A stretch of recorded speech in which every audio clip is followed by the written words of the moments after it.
यहोशू कौन है? आप सभी जन बाइबल से सुना होगा।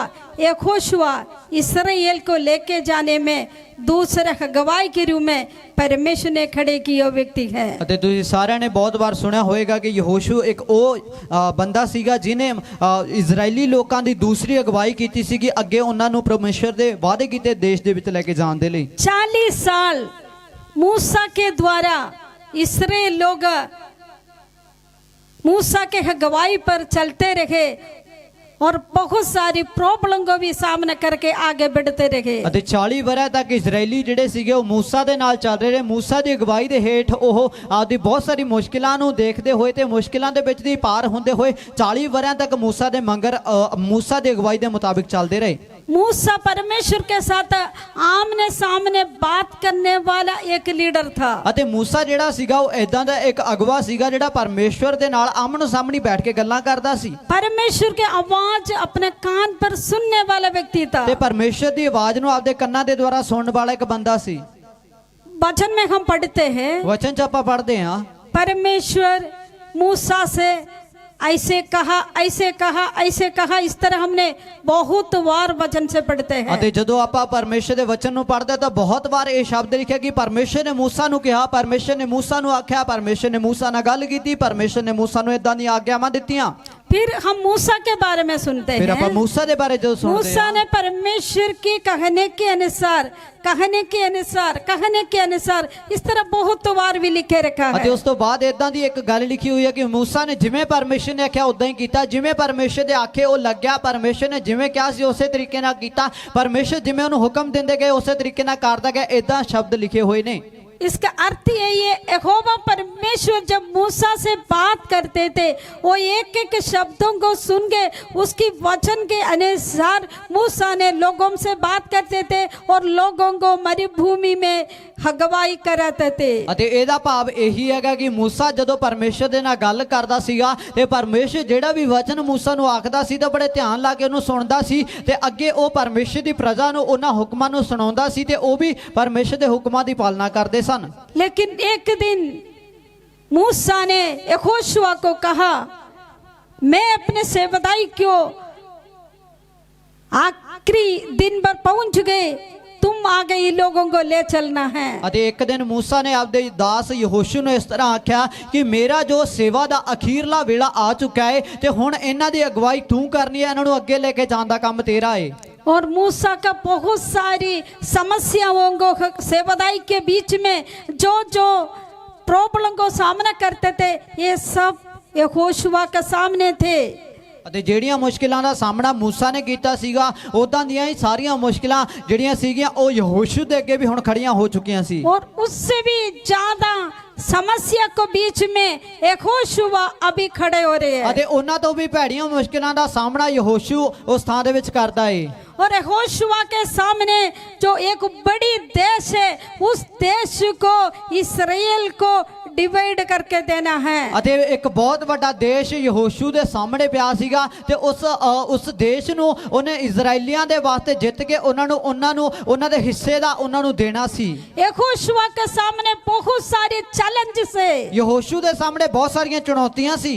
नंबर 1, वो इतनी लाखों लोगों के साथ यॉर्दन नदी को पार कराना था। ਸਭ ਤੋਂ ਪਹਿਲੀ ਗੱਲ कि यरदन नदी ਨੂੰ ਲੱਖਾਂ ਲੋਕਾਂ ਦੇ ਦੁਆਰਾ ਉਹਨੇ ਪਾਰ ਕਰਾਉਣਾ ਸੀ। दूसरा उसको चुनौती थे, इतनी बड़ी 20 साल से बनाया गया है यरीहो दीवारों को तोड़ के लोगों को आगे ले चलना था। ਅਤੇ ਦੂਜੀ ਜਿਹੜੀ ਸਭ ਤੋਂ ਵੱਡੀ ਚੁਣੌਤੀ ਉਹਦੇ ਸਾਹਮਣੇ ਆਈ ਉਹ ਇਹ ਸੀ ਕਿ 20 ਵਰੇ ਲਾ ਕੇ ਜਿਹੜੀ ਇੱਕ ਦੀਵਾਰ एक शहरपना बनाई हुई सी यरीहो दी ਉਹਨੂੰ ਤੋੜ ਕੇ ਉਹਨੇ ਗਾਂ ਬੰਨਣਾ ਸੀ। और उनके सामने उससे भी बढ़कर चुनौती थे, 18 तरीका से दानव जैसे लोगों को से युद्ध करके जय पाके देश को अपने अधिकार में लेना था जो अब्राहम को परमेश्वर ने वायदा किया था। ਅਤੇ ਉਸ ਤੋਂ ਵੱਡੀ ਚੁਣੌਤੀ ਇਹ ਸੀਗੀ ਕਿ ਜਦੋਂ ਉਸ ਦੇਸ਼ ਦੇ ਵਿੱਚ ਪਹੁੰਚਦੇ ਸੀ ਤਾਂ ਉਸ ਦੇਸ਼ ਦੇ ਵਿੱਚ 18 ਪ੍ਰਕਾਰ ਦੀਆਂ ਕੌਮਾਂ ਰਹਿੰਦੀਆਂ ਸੀਗੀਆਂ ਅਤੇ ਉਹ 18 ਪ੍ਰਕਾਰ ਦੀਆਂ ਕੌਮਾਂ ਦਿਉਂਤਿਆਂ ਦੇ ਵਰਗੀਆਂ ਸੀਗੀਆਂ ਜਿਨ੍ਹਾਂ ਦੇ ਵੱਡੇ ਜੋ ਬਹੁਤ ਹੀ ਵੱਡੇ ਕੱਦ ਕਾਠ ਵਾਲੇ ਅਤੇ ਜਿਹੜੇ ਉਹ ਦਾਨਵ ਤਰੀਕੇ ਦੇ ਲੋਕ ਸੀ ਉਹਨਾਂ ਦੇ ਨਾਲ ਲੜ ਕੇ ਉਹਨਾਂ ਨੂੰ ਜਿੱਤ ਹਾਸਿਲ ਕਰਕੇ ਉਸ ਦੇਸ਼ ਦੇ ਉੱਤੇ ਕਬਜ਼ਾ ਕਰਨਾ ਤੇ ਇਜ਼ਰਾਈਲੀਆਂ ਨੂੰ ਉਸ ਦੇਸ਼ ਦਾ ਹਿੱਸਾ ਉਹਨਾਂ ਨੂੰ ਦੇਣਾ ਉਹਦਾ ਕੰਮ ਸੀ। हम वचन से हम पढ़ते हैं जिस दिन मूसा ने देश को देखने के लिए, भेद करने के लिए लोगों को भेजा था। लोग आके कहा हम उन लोगों के सामने ठिड्डी भर गए, वो बहुत लंबा चौड़ा और योद्धा लोग है। ਅਤੇ ਜਦੋਂ ਉਹਨਾਂ ਦੇਸ਼ ਦਾ ਭੇਦ ਲੈਣ ਵਾਸਤੇ ਮੂਸਾ ਨੇ ਜੋ ਲੋਕਾਂ ਨੂੰ ਭੇਜਿਆ ਸੀ 12 ਜਣਿਆਂ ਨੂੰ, ਤਾਂ ਉਹ 12 ਜਣਿਆਂ ਨੇ ਜਾ ਕੇ ਜਦੋਂ ਉਸ ਦੇਸ਼ ਦਾ ਭੇਦ ਲਿਆ ਤੇ ਵਾਪਸ ਆ ਕੇ ਮੂਸਾ ਨੂੰ ਇਹ ਖਬਰ ਦਿੱਤੀ ਸੀ ਕਿ ਜਿਸ ਦੇਸ਼ ਦੇ ਆਪਾਂ ਅਧਿਕਾਰੀ ਹੋਣ ਜਾ ਰਹੇ ਹਾਂ ਉਸ ਦੇਸ਼ ਦੇ ਵਿੱਚ ਬਹੁਤ ਹੀ ਲੰਬੇ ਚੌੜੇ ਲੋਕ ਰਹਿੰਦੇ ਨੇ, ਉਹ ਜੋ ਦਿਉਂਤਾਂ ਦੇ ਸਮਾਨ ਨੇ, ਤੇ ਉਹ ਲੋਕਾਂ ਦੇ ਸਾਹਮਣੇ ਅਸੀਂ ਟਿੱਡਿਆਂ ਦੇ ਵਰਗੇ ਹਾਂ। तब भी इस्राएल लोग इतने डर गए थे, विश्वास टूट गए थे, वो लोग वापस जाने के लिए तैयार हो गए थे। ਉਸ ਵੇਲੇ ਦੇ ਜਿਹੜੇ ਇਜ਼ਰਾਈਲੀ ਸੀ ਇਹਨਾਂ ਗੱਲਾਂ ਨੂੰ ਜਦੋਂ ਉਹਨਾਂ ਨੇ ਸੁਣਿਆ ਕਿ ਅਸੀਂ ਟਿੱਡੀਆਂ ਵਰਗੇ ਹਾਂ, ਤਾਂ ਉਸ ਵੇਲੇ ਉਹਨਾਂ ਦਾ ਹੌਸਲਾ ਟੁੱਟ ਗਿਆ ਅਤੇ ਉਹਨਾਂ ਨੇ ਪਿਛਾਹਾਂ ਮੁੜਨ ਦਾ ਫੈਸਲਾ ਲੈ ਲਿਆ। उन लोगों के साथ युद्ध करने के लिए यहोशुआ को सेवदाई के लिए मूसा तैयारी करा रहे ਅਤੇ हैं। ਹੁਣ ਉਹ ਦਾਨਵ ਵਰਗੇ ਲੋਕਾਂ ਦੇ ਨਾਲ ਲੜਾਈ ਕਰਨ ਵਾਸਤੇ, ਉਹਨਾਂ ਨਾਲ ਜੰਗ ਲੜਨ ਵਾਸਤੇ ਯਹੋਸ਼ੂ ਨੂੰ ਪਰਮੇਸ਼ਰ ਦਾ ਦਾਸ ਮੂਸਾ ਉਹਨਾਂ ਨੂੰ ਤਿਆਰੀ ਦੇ ਰਿਹਾ ਏ।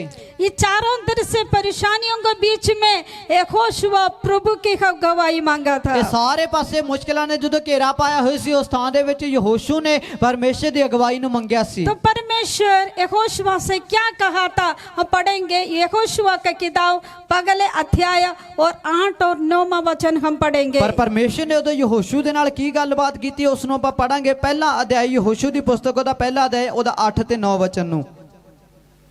व्यवस्था की यह पुस्तक तेरे चित्त से कभी न उतरने पाए, इसी में दिन रात ध्यान दिए रहना, इसलिए कि जो कुछ उसमें लिखा है उसके अनुसार करने की तू चौकसी करे, क्योंकि ऐसा ही करने से तेरे सब काम सफल होंगे और तू प्रभावशाली होगा। क्या मैंने तुझे आज्ञा नहीं दी, हया बंद कर दृढ़ हो जा, भय ना खा और तेरा मन कच्चा ना हो, क्योंकि जहां जहां तू जाएगा वहां वहां तेरा परमेश्वर यहोवा तेरे संग रहेगा। परमेश्वर के नाम की स्तुति को। प्रभु दे नाम दी विदाई होवे। यहोशुआ से परमेश्वर ने कुछ ऐसे बातों को कहा, हमेशा उसके जीवन को चलाते रहते थे। ਯਹੋਸ਼ੂ ਦੇ ਨਾਲ ਪਰਮੇਸ਼ਰ ਨੇ ਕਦੀ ਅਜਿਹੀਆਂ ਗੱਲਾਂ ਕੀਤੀਆਂ ਜਿਹੜੀਆਂ ਗੱਲਾਂ ਯਹੋਸ਼ੂ ਨੂੰ ਸਦਾ ਅੱਗੇ ਵਧਾਉਂਦੀਆਂ ਰਹਿੰਦੀਆਂ ਸੀ। परमेश्वर ने उसको कहा तूने डरना नहीं है। ਪਰਮੇਸ਼ਰ ਨੇ ਸਭ ਤੋਂ ਪਹਿਲਾਂ ਉਹਨੂੰ ਕਿਹਾ ਕਿ ਤੂੰ ਘਬਰਾਣਾ ਨਹੀਂ, ਡਰਨਾ ਨਹੀਂ ਹੈ, हियाव बंद कर दृढ़ हो जाओ। ਅਤੇ ਤੂੰ ਧੀਰਜ ਰੱਖ ਅਤੇ ਤੂੰ ਬਲ ਧਾਰਨ ਕਰ ਅਤੇ ਤੂੰ ਮਜ਼ਬੂਤ ਹੋ ਜਾ। दूसरा कहा भय ना खा। ਦੂਜਾ ਉਹਨੂੰ ਕਿਹਾ ਕਿ ਤੂੰ ਡਰ ਨਾ। तीसरे कहा तेरे मन कच्चा ना हो ਤੇ जा। ਤੀਸਰਾ ਕਿ ਤੇਰਾ ਦਿਲ ਨਾ ਘਬਰਾਵੇ। 3 बातों को परमेश्वर उनको चेतावनी के रूप में दे दिया था। ਅਤੇ 3 ਗੱਲਾਂ ਪਰਮੇਸ਼ਰ ਨੇ ਉਹਨੂੰ ਜ਼ਿੰਦਗੀ ਚਲਾਉਣ ਦੇ ਲਈ ਚੇਤਾਵਨੀ ਦੇ ਰੂਪ ਚ ਦਿੱਤੀਆਂ ਸੀ। नंबर 1 कहा हियाव बांधना है। ਸਭ ਤੋਂ ਪਹਿਲਾਂ ਉਹਨੂੰ ਕਿਹਾ ਕਿ ਤੂੰ ਦਲੇਰ ਹੋ ਜਾ। दूसरा कहा भय नहीं रखना है। ਦੂਜਾ ਉਹਨੂੰ ਕਿਹਾ ਕਿ ਤੂੰ ਡਰਨਾ ਨਹੀਂ ਹੈ। तीसरे कहा अपने मन को कच्चा नहीं करना ਤੇ है। ਤੀਸਰਾ ਉਹਨੂੰ ਕਿਹਾ ਕਿ ਤੇਰਾ ਦਿਲ ਨਾ ਘਬਰਾਵੇ। परमेश्वर के नाम की स्तुति को। ਪ੍ਰਭੂ ਦੇ ਨਾਮ ਦੀ ਵਡਿਆਈ ਹੋਵੇ। ये कैसे हो सकता है? ਇਹ ਕਿਵੇਂ ਹੋ ਸਕਦਾ ਹੈ? इतनी प्रॉब्लम के बीच में है। ਇੰਨੀਆਂ ਮੁਸ਼ਕਿਲਾਂ ਦੇ ਵਿਚਕਾਰ ਹੈ। एक इंसान होने के नाते इतनी चैलेंजेस के सामने करने के लिए पवित्र आत्मा ने यहोशुआ को 3-4 बात कहा था। ਅਤੇ ਇਹਨਾਂ ਗੱਲਾਂ ਇੰਨੀਆਂ ਮੁਸ਼ਕਿਲਾਂ ਹੋਣ ਦੇ ਬਾਵਜੂਦ ਵੀ ਪਰਮੇਸ਼ਰ ਨੇ ਉਹਨੂੰ ਚੱਲਣ ਦੇ ਲਈ 3 ਗੱਲਾਂ ਨੂੰ ਉਹਨੂੰ ਆਖਿਆ ਸੀ। अभी हम पढ़ेंगे ये 3 बात क्या है। ਅਤੇ 3 ਗੱਲਾਂ ਕੀ ਨੇ ਉਹ ਪੜਾਂਗੇ। देखेंगे हियाव बांध कर दृढ़ कैसे हो सकते हैं। ਤੇ ਦਲੇਰ ਹੋ ਕਿਦਾਂ ਹੋ ਸਕਦੇ ਹਾਂ ਅਸੀਂ ਸਾਹਸ ਰੱਖਦੇ ਹੋਏ। हियाव बांधना मतलब अपने आप को मजबूत रखना है। ਅਤੇ ਹਿਆ ਬਣਨ ਦਾ ਮਤਲਬ ਹੈ ਕਿ ਆਪਦੇ ਆਪ ਨੂੰ ਮਜ਼ਬੂਤ ਜਾਂ ਤਕੜਾ ਕਰਨਾ, अपने मन को मजबूत रखना है। ਆਪਦੇ ਦਿਲ ਨੂੰ ਤਕੜਾ ਕਰਨਾ ਹੈ। और एक आत्मी इंसान कैसे मजबूत हो सकता है। ਤੇ ਰੂਹਾਨੀ ਬੰਦਾ ਕਿਵੇਂ ਮਜ਼ਬੂਤ ਹੋ ਜਾਂਦਾ ਹੈ? क्योंकि लोग जैसे देखते ऐसे हम देख नहीं सकते ਤੇ हैं। ਜਿੱਦਾਂ ਲੋਕ ਦੇਖਦੇ ਨੇ ਏਦਾਂ ਅਸੀਂ ਵੀ ਦੇਖ ਨਹੀਂ ਸਕਦੇ ਹਾਂ। हम विश्वास से देखना है, ਅਸੀਂ ਵਿਸ਼ਵਾਸ ਨਾਲ ਦੇਖਣਾ ਹੈ, विश्वास से सुनना है, ਵਿਸ਼ਵਾਸ ਨਾਲ ਸੁਣਨਾ ਹੈ, विश्वास से कदम रखना है। ਵਿਸ਼ਵਾਸ ਨਾਲ ਅਸੀਂ ਕਦਮ ਚੱਕਣਾ ਹੈ। विश्वास कैसे बढ़ता है? ਵਿਸ਼ਵਾਸ ਕਿੱਦਾਂ ਵੱਧਦਾ ਹੈ? विश्वास बढ़ते हैं परमेश्वर के वचन से। ਵਿਸ਼ਵਾਸ ਵੱਧਦਾ ਪਰਮੇਸ਼ਰ ਦੀ ਬਾਣੀ ਦੇ ਮੁਤਾਬਿਕ। यदि आपका विश्वास नहीं तो ਜੇਕਰ ਤੁਹਾਡੇ ਅੰਦਰ ਵਿਸ਼ਵਾਸ आप ਨਹੀਂ ਤਾਂ प्रभु से कुछ नहीं पा सकते ਤੁਸੀਂ हैं। ਪਰਮੇਸ਼ਰ ਤੋਂ ਕੁਝ ਨਹੀਂ ਪਾ ਸਕਦੇ। तो परमेश्वर से कुछ पाने का सिर्फ बाइबल में नया नियम एक तरीके रखा है। विश्वास से पा सकते हैं। ਅਤੇ ਪਰਮੇਸ਼ਰ ਤੋਂ ਪ੍ਰਾਪਤ ਕਰਨ ਦਾ ਨਵੇਂ ਨਿਯਮ ਦੇ ਵਿੱਚ ਇੱਕ ਤਰੀਕਾ ਦੱਸਿਆ ਹੋਇਆਗਾ, ਵਿਸ਼ਵਾਸ ਦੇ ਨਾਲ ਪਾ ਸਕਦੇ ਹਾਂ। क्यों परमेश्वर ने सिर्फ विश्वास के एक जगह में हमें खड़े किया, पूरा मानव जाति क्यों खड़े क्यों किया? ਕਿਉਂ ਪਰਮੇਸ਼ਰ ਨੇ ਸਿਰਫ ਵਿਸ਼ਵਾਸ ਦੇ ਹੀ ਨੀਂव ਦੇ ਉੱਤੇ ਸਾਨੂੰ ਖੜੇ ਹੋਣ ਦੇ ਲਈ ਪੂਰੀ ਮਨੁੱਖ ਕੌਮ ਨੂੰ ਖੜਾ ਕੀਤਾ? क्योंकि एदन वाटिका में परमेश्वर को जो मिला नहीं था वही था इंसान का विश्वास। ਕਿਉਂਕਿ ਅਦਨ ਦੇ ਬਗੀਚੇ ਦੇ ਵਿੱਚ ਪਰਮੇਸ਼ਰ ਨੂੰ ਜਿਹੜੀ ਉਹਨਾਂ ਆਦਮ ਹਵਾ ਦੇ ਵਿੱਚੋਂ ਨਹੀਂ ਮਿਲਿਆ, ਉਹ ਸੀ ਇੱਕ ਵਿਸ਼ਵਾਸ ਦੀ ਕਮੀ। आदम के परमेश्वर ने कहा था, ਆਦਮ ਨੂੰ ਪਰਮੇਸ਼ਰ ਨੇ ਆਖਿਆ ਸੀ, वो बात उन्होंने विश्वास नहीं किया। ਉਹ ਗੱਲ ਦਾ ਉਹਨਾਂ ਨੇ ਨਿਸ਼ਚਾ नहीं ਕੀਤੀ, सांप को बातों को विश्वास किया। ਸੱਪ ਦੀ ਗੱਲਾਂ ਦਾ ਭਰੋਸਾ ਕੀਤਾ। इसलिए नया नियम पूरा टोटली एक पॉइंट में खड़ा है। यदि तुम विश्वास करेगा तो विश्वास करेगा तो विश्वास करे तो तुझसे सब कुछ हो सकते हैं। ਅਤੇ ਇਸੇ ਕਰਕੇ ਨਵਾਂ ਨਿਯਮ, ਸਾਰੀ ਬਾਈਬਲ ਜੋ ਹੈ ਨਵੇਂ ਨਿਯਮ ਦੀ, ਉਹ ਇੱਕ ਹੀ ਸ਼ਬਦ ਦੇ ਉੱਤੇ ਖੜੀ ਹੈ, ਇੱਕ ਹੀ ਗੱਲ ਦੇ ਉੱਤੇ ਖੜੀ ਹੈ। ਜੇ ਤੂੰ ਵਿਸ਼ਵਾਸ ਕਰੇ, ਜੇ ਤੂੰ ਨਿਸ਼ਚਾ ਕਰੇ, ਜੇ ਤੂੰ ਭਰੋਸਾ ਕਰੇ, ਤਾਂ ਤੇਰੇ ਲਈ ਜੋ ਕੁਝ ਤੂੰ ਕਹੇ ਅਤੇ ਸਾਰਾ ਕੁਝ ਤੇਰੇ ਵਾਸਤੇ ਹੋ ਸਕਦਾ ਹੈ। इधर विश्वास किस तरह बढ़ना है, 8वां वचन हम पढ़ेंगे। ਵਿਸ਼ਵਾਸ ਕਿੱਦਾਂ ਵਧਾਗਾ, ਉਹਦੇ ਲਈ ਅਸੀਂ 8ਵਾਂ ਵਚਨ ਪੜਾਂਗੇ। व्यवस्था की यह पुस्तक तेरे चित्त से कभी ना उतरने पाए। व्यवस्था के बात, प्रभु की वचन आपकी चित्त से कभी भी उतर नहीं ਇੱਥੇ पाए। ਲਿਖਿਆ ਹੋਇਆਗਾ ਕਿ ਜਿਹੜੇ ਕਾਨੂੰਨਾਂ ਦੀ ਪੁਸਤਕ ਹੈ ਜਾਂ ਫਿਰ ਵਿਵਸਥਾ ਹੈ ਜਾਂ ਫਿਰ ਸਾਨੂੰ ਦਿੱਤੇ ਹੋਏ ਪਰਮੇਸ਼ਰ ਦੇ ਵਚਨ ਹੈ, ਉਹ ਤੁਹਾਡੇ ਦਿਲ ਦੇ ਵਿੱਚੋਂ ਕਦੇ ਵੀ ਬਾਹਰ ਨਾ ਨਿਕਲਣ। ये यीशु भी कहा था, ਇਹੀ ਯੀਸ਼ੂ ਨੇ ਆਖਿਆ ਸੀ, मेरी वचन तुझ में रहेगा ਮੇਰਾ तो ਜੇ ਵਚਨ ਤੇਰੇ ਅੰਦਰ ਰਹੂਗਾ तू ਤਾਂ जो कुछ मांगोगे ਜੋ ਕੁਝ ਤੂੰ ਮੰਗੇਗਾ दिया जाएगा। ਦਿੱਤਾ ਜਾਵੇਗਾ। इधर होशुआ में परमेश्वर यो कहते हैं, ਯਹੋਸ਼ੂ ਨੂੰ ਵੀ ਪ੍ਰਭੂ ਏਦਾਂ ਆਖਦਾ ਏ, मेरी वचन तेरी चित्त से कभी उतर नहीं ਤੇ पाए। ਮੇਰੀ ਇਹ ਵਿਵਸਥਾ ਦੀ ਜਿਹੜੀ ਪੁਸਤਕ ਹੈ ਜਾਂ ਫਿਰ ਮੇਰੇ ਵਚਨ ਤੇਰੇ ਦਿਮਾਗ ਦੇ ਵਿੱਚੋਂ, ਤੇਰੇ ਦਿਲ ਦੇ ਵਿੱਚੋਂ ਕਦੇ ਬਾਹਰ ਨਾ ਨਿਕਲਣ। आगे लिखा है, ਅੱਗੇ ਲਿਖਿਆ ਏ, इसी में दिन रात ध्यान दिए रखना ਤੂੰ है। ਦਿਨ ਰਾਤ ਇਹਦੇ ਵਿੱਚ ਧਿਆਨ ਦਿੰਦਾ ਰਹੀਂ।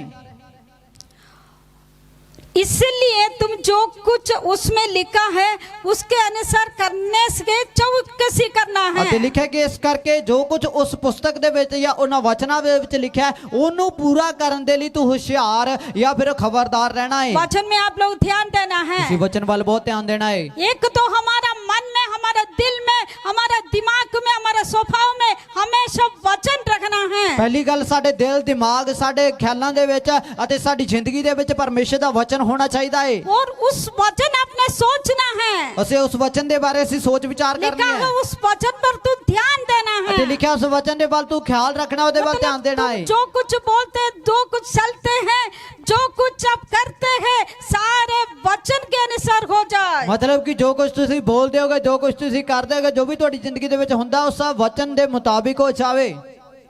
भजन संगीता पगले भजन संगीता में लिखा है, रात दिन जो वचन ध्यान देते वो नदी के किनारे पर लगाए हुए वृक्ष के समान होगा। ਜ਼ਬੂਰ ਦਾ 1 ਅਧਿਆਇ 3 ਵਚਨ ਦੇ ਵਿੱਚ ਲਿਖਿਆ ਹੋਇਆਗਾ ਕਿ ਜਿਹੜਾ ਰਾਤ ਦਿਨ ਪਰਮੇਸ਼ਰ ਦੀ ਵਿਵਸਥਾ ਦੇ ਵੱਲ ਧਿਆਨ ਦਿੰਦਾਗਾ ਅਤੇ ਉਹ ਵਹਿੰਦੀ ਨਦੀਆਂ ਦੇ ਕਿਨਾਰੇ ਲੱਗੇ ਹੋਏ ਬੂਟੇ ਦੇ ਵਰਗਾ ਏ, वो कभी नहीं सूखेंगे। ਉਹ ਕਦੇ ਨਹੀਂ ਸੁੱਕਦਾ। वचन आपके अंदर कार्य करने से ਜਦੋਂ ਵਚਨ ਤੁਹਾਡੀ ਜ਼ਿੰਦਗੀ 'ਚ ਕੰਮ ਕਰੇ, आप सही मसीह की जीवन बिता सकते हैं। ਤੁਸੀਂ ਸਹੀ ਮਸੀਹ ਜ਼ਿੰਦਗੀ ਗੁਜ਼ਾਰ ਸਕਦੇ ਹੋ। आपकी मसीह जीवन की नींव चमत्कार और चिन्ह नहीं है। ਤੁਹਾਡੀ ਵਚਨ, ਤੁਹਾਡੀ ਮਸੀਹੀ ਜ਼ਿੰਦਗੀ ਦੀ ਜਿਹੜੀ ਨੀਂਹ ਆ, ਉਹ ਚਮਤਕਾਰ ਤੇ ਚਿੰਨ ਚਮਤਕਾਰ ਨਹੀਂ ਹੈ। आपकी मसीह जीवन के नींव प्रभु की वचन है। ਤੁਹਾਡੀ ਮਸੀਹੀ ਜ਼ਿੰਦਗੀ ਦੀ ਜਿਹੜੀ ਨਿਉ ਹੈ, ਉਹ ਪਰਮੇਸ਼ਰ ਦਾ ਵਚਨ ਹੈ। वचन आपने पढ़ना है, ਤੁਸੀਂ ਵਚਨ ਨੂੰ ਪੜ੍ਹਨਾ ਹੈ, वचन सुनना है, ਵਚਨ ਸੁਣਨਾ ਹੈ, वचन पर विचार करना वचन है, ਤੇ ਖਿਆਲ ਕਰਨਾ ਹੈ, वचन मनन करना है। वचन ਵੱਲ ਧਿਆਨ ਦੇਣਾ और ਹੈ। लिखा है उसके अनुसार करने के लिए चौकसी करना है। ਅਤੇ ਲਿਖਿਆ ਹੋਇਆਗਾ ਕਿ ਤੂੰ ਉਸ ਵਚਨ ਦੇ ਮੁਤਾਬਿਕ ਚੱਲਣ ਦੇ ਲਈ ਆਪਦੇ ਆਪ ਨੂੰ ਹੁਸ਼ਿਆਰ ਕਰ। वचन के अनुसार चलने के लिए पूरा अपना जिंदगी को वचन के अनुसार आप अपने जीवन को चलाने के लिए कोशिश करना। ਅਤੇ ਵਚਨ ਦੇ ਮੁਤਾਬਿਕ ਤੁਸੀਂ ਆਪਦੀ ਜ਼ਿੰਦਗੀ ਨੂੰ ਪੂਰਾ ਚਲਾਉਣ ਦੀ ਕੋਸ਼ਿਸ਼ ਕਰਨੀ ਹੈ। हमारा प्रॉब्लम कहाँ है? ਸਾਡੀ ਮੁਸ਼ਕਿਲ ਜਾਂ ਸਾਡੀ ਸਮੱਸਿਆ हम ਕੀ बोले ਹੈ? कि दूसरे वचन के अनुसार नहीं चलते हैं। ਅਸੀਂ ਕਹਿੰਦੇ ਉਹ ਤਾਂ ਵਚਨ ਦੇ ਮੁਤਾਬਿਕ ਨਹੀਂ ਚੱਲਦਾ। परमेश्वर का वचन क्या कहते हैं? परमेश्वर ਦੀ ਬਾਣੀ 'ਚ ਕੀ ਲਿਖਿਆ ਹੈ? तुम चौकसी करना, ਤੂੰ ਹੁਸ਼ਿਆਰ ਰਹਿਣਾ, तेरे चाल चलन वचन के अनुसार हो जाए, ਤੇਰਾ ਚਾਲ ਚੱਲਣ ਵਚਨ ਮੁਤਾबिक ਹੋਵੇ, तुम वचन पढ़ना है, ਤੂੰ ਵਚਨ ਪੜਨਾ ਹੈ, वचन के अनुसार चलना वचन है, ਦੇ ਮੁਤਾबिक ਚੱਲਣਾ ਹੈ, वचन से ही आओ बांधना और दृढ़ रहना ਤੇ है। ਵਚਨ ਦੇ ਨਾਲ ਦਲੇਰ ਹੋ ਕੇ ਤੂੰ ਤਕੜਾ ਰਹਿਣਾ ਹੈ, तो वचन के अनुसार आपने ही आओ बांधना है। ਤੇ ਵਚਨ ਦੇ ਮੁਤਾबिक ਤੁਸੀਂ ਦਲੇਰ ਹੋ ਜਾਣਾ ਹੈ। जो वचन आपसे नहीं कहते हो वो ना है हमेशा के लिए। ਤੇ ਜਿਹਨੂੰ ਵਚਨ ਮਨਾ ਕਰਦਾ ਉਹ ਤੁਹਾਡੇ ਲਈ ਨਾ ਹੋ ਜਾਵੇ ਸਦਾ ਵਾਸਤੇ। वचन के अनुसार आप आगे देखने भागे, कभी नहीं मुड़ना है। जो ट्रैक वचन आपको दिया हुआ है उस पर आप चलना, चाहे चर्च में हो चाहे बाहर हो। ਅਤੇ ਵਚਨ ਦੇ ਮੁਤਾबिक ਹੀ ਤੁਸੀਂ ਚੱਲਣਾ, ਵਚਨ ਤੋਂ ਖੱਬੇ ਸੱਜੇ ਇੱਧਰ ਉੱਧਰ ਨਹੀਂ ਮੁੜਨਾ। ਜਿਸ ਤਰੀਕੇ ਨਾਲ ਤੁਹਾਨੂੰ ਸਿੱਧਾ ਸਿੱਧਾ ਵਚਨ ਦਿੱਤਾ ਗਿਆ ਸਿੱਧੇ ਸਿੱਧੇ ਹੀ ਵਚਨ ਦੇ ਵਿੱਚ ਚੱਲਣਾ, ਭਾਵੇਂ ਤੁਸੀਂ ਚਰਚ ਵਿੱਚ ਹੋ ਭਾਵੇਂ ਤੁਸੀਂ ਬਾਹਰ ਹੋ। देखो यहोशुआ को ये तीनों समस्या के बीच में परमेश्वर ने ये नहीं कहा मैं अपना दूतों को भेजेंगे, मैं आपके लिए बहुत कुछ करेंगे, ये नहीं बोला। बोला था वचन के अनुसार चलो तुम सही रहेंगे। ਤੇ ਇੰਨੀਆਂ ਮੁਸ਼ਕਿਲਾਂ ਜਦੋਂ ਯਹੋਸ਼ੂ ਦੀ ਜ਼ਿੰਦਗੀ ਦੇ ਵਿੱਚ ਆਈਆਂ ਤਾਂ ਪਰਮੇਸ਼ਰ ਨੇ ਉਹਨੂੰ ਕੋਈ ਵੀ ਇਸ ਤਰ੍ਹਾਂ ਦੀ ਵਿਉਂਤ ਬਣਾ ਕੇ ਨਹੀਂ ਦਿੱਤੀ ਕਿ ਮੈਂ ਤੇਰੇ ਵਾਸਤੇ ਫਰਿਸ਼ਤੇ ਭੇਜ ਦੂੰਗਾ, ਮੈਂ ਤੇਰੇ ਲਈ ਇਹ ਕਰ ਦੂੰਗਾ, ਮੈਂ ਤੇਰੇ ਲਈ ਉਹ ਕਰ ਦੂੰਗਾ। ਪਰ ਪਰਮੇਸ਼ਰ ਨੇ ਸਿਰਫ ਇੱਕੋ ਗੱਲ ਕਹੀ ਕਿ ਤੂੰ ਮੇਰੇ ਵਚਨ ਦੇ ਮੁਤਾबिक ਚੱਲ, ਮੇਰੇ ਵਚਨ ਨੂੰ ਪੂਰਾ ਕਰਨ ਦੇ ਲਈ ਕੋਸ਼ਿਸ਼ ਕਰਦਾ ਰਹਿ। आगे लिखा है, ਅੱਗੇ ਲਿਖਿਆ ਹੈ क्योंकि ऐसे करने से तेरे सब काम सफल होगा। ਅਤੇ ਲਿਖਿਆ ਹੈਗਾ ਕਿ ਇਦਾਂ ਜਦੋਂ ਤੂੰ ਕਰੇਂਗਾ ਤੇ ਤੇਰੀ ਜ਼ਿੰਦਗੀ ਦੇ ਸਾਰੇ ਕੰਮ ਸਫਲ ਹੋ ਜਾਣਗੇ। सारे काम सफल होने के चाबी है वचन। ਅਤੇ ਸਾਰੇ ਕੰਮਾਂ ਨੂੰ ਸਫਲ ਕਰਨ ਦੇ ਲਈ ਪਰਮੇਸ਼ਰ ਦਾ ਵਚਨ ਇੱਕ ਕੁੰਜੀ ਹੈ। जो तेरे सामने कोई असंभव बात नहीं ਤੁਹਾਡੇ होगा। ਸਾਹਮਣੇ ਕੋਈ ਗੱਲ ਅਣਹੋਣੀ ਨਾ ਹੋਵੇਗੀ। इतने युद्ध आपके सामने ਕਿਤੇ आए, ਵੀ ਜੰਗ ਲੜਾਈ ਤੁਹਾਡੇ ਸਾਹਮਣੇ ਆਵੇ, चैलेंजेस आए, ਭਾਵੇਂ ਕਿੰਨੇ ਵੀ ਚੁਣੌਤੀਆਂ ਆ ਜਾਣਾ, परमेश्वर आपसे कहते हैं ਪਰਮੇਸ਼ਰ ਤੁਹਾਨੂੰ ਆਖਦਾ ਏ तुम सफल होगा, ਤੁਸੀਂ ਜੈਵੰਤ ਹੋਗੇ, जय आपका होगा। ਜਿੱਤ ਤੁਹਾਡੀ ਹੈ वचन के अनुसार चलने से। ਵਚਨ ਦੇ ਮੁਤਾबिक और ਚੱਲਣਾ। आगे लिखा है ਅੱਗੇ ਲਿਖਿਆ ਹੈ तुम प्रभावशाली होगा, ਅਤੇ ਲਿਖਿਆ ਗਿਆ ਕਿ ਤੂੰ ਪ੍ਰਭਾਵਸ਼ਾਲੀ ਹੋਏਗਾ। प्रभावशाली होगा। ਤੂੰ ਪ੍ਰਭਾਵਸ਼ਾਲੀ ਹੋਏਗਾ। प्रभावशाली का अर्थ क्या है? ਪ੍ਰਭਾਵਸ਼ਾਲੀ ਦਾ ਕੀ ਮਤਲਬ ਹੈ? तेरी जिंदगी दूसरे को प्रभावित करने होगा। ਅਤੇ ਤੁਹਾਡੀ ਜ਼ਿੰਦਗੀ ਦੂਸਰਿਆਂ ਨੂੰ ਆਕਰਸ਼ਿਤ ਕਰਨ ਵਾਲੀ ਹੋਏਗੀ। आपकी जो कैरेक्टर, आपके चरित्र, आपके शब्द दूसरे को प्रभावित करने होगा। ਤੁਹਾਡੇ ਜਿਹੜਾ ਚਰਿੱਤਰ ਹੈ, ਤੁਹਾਡਾ ਜਿਹੜਾ ਕਰੈਕਟਰ ਹੈ ਉਹ ਦੂਸਰਿਆਂ ਨੂੰ ਵੀ ਅੱਗੇ ਵਧਾਉਣ ਵਾਲਾ ਹੋਏਗਾ। कैसे हो सकते हैं? ਇਹ ਕਿੱਦਾਂ ਹੋਏਗਾ? वचन के अनुसार। ਪਰਮੇਸ਼ਰ ਦੇ ਵਚਨ ਦੇ ਮੁਤਾबिक। वचन को इतनी सामर्थ्य है, ਵਚਨ ਦੇ ਅੰਦਰ ਇੰਨੀ ਸ਼ਕਤੀ ਹੈ, आपकी पूरा जिंदगी को बदल सकते ਤੁਹਾਡੀ हैं। ਪੂਰੀ ਜ਼ਿੰਦਗੀ ਨੂੰ ਬਦਲ ਸਕਦਾ वचन को ਹੈ। इतनी सामर्थ्य ਵਚਨ ਦੇ है, ਅੰਦਰ ਇੰਨੀ ਤਾਕਤ ਹੈ, आपको इतने मजबूत बना सकते ਤੁਹਾਨੂੰ हैं। ਇੰਨਾ ਤਕੜਾ ਬਣਾ ਸਕਦਾ ਹੈ। वचन के अनुसार हम आशीष पाए, वचन ਦੇ ਮੁਤਾबिक ਅਸੀਂ ਬਰਕਤ ਪਾਈਏ। वचन के अनुसार हियाव बांधकर मजबूत होना परमेश्वर ने यहोशुआ से कहा ਤੇ था। ਵਚਨ ਦੇ ਮੁਤਾबिक ਦਲੇਰ ਹੋ ਕੇ ਤੇ ਸਾਹਸ ਰੱਖਦੇ ਹੋਏ ਤਕੜੇ ਹੋਣਾ ਪਰਮੇਸ਼ਰ ਨੇ ਯਹੋਸ਼ੂ ਨੂੰ ਆਖਿਆ। परमेश्वर के नाम की स्तुति को। ਪ੍ਰਭੂ ਦੇ ਨਾਮ ਦੀ ਵਡਿਆਈ कितने ਹੋਵੇ। लोग वचन पढ़ते हैं? ਕਿੰਨੇ ਨੇ ਵਚਨ ਪੜ੍ਹਦੇ ਨੇ?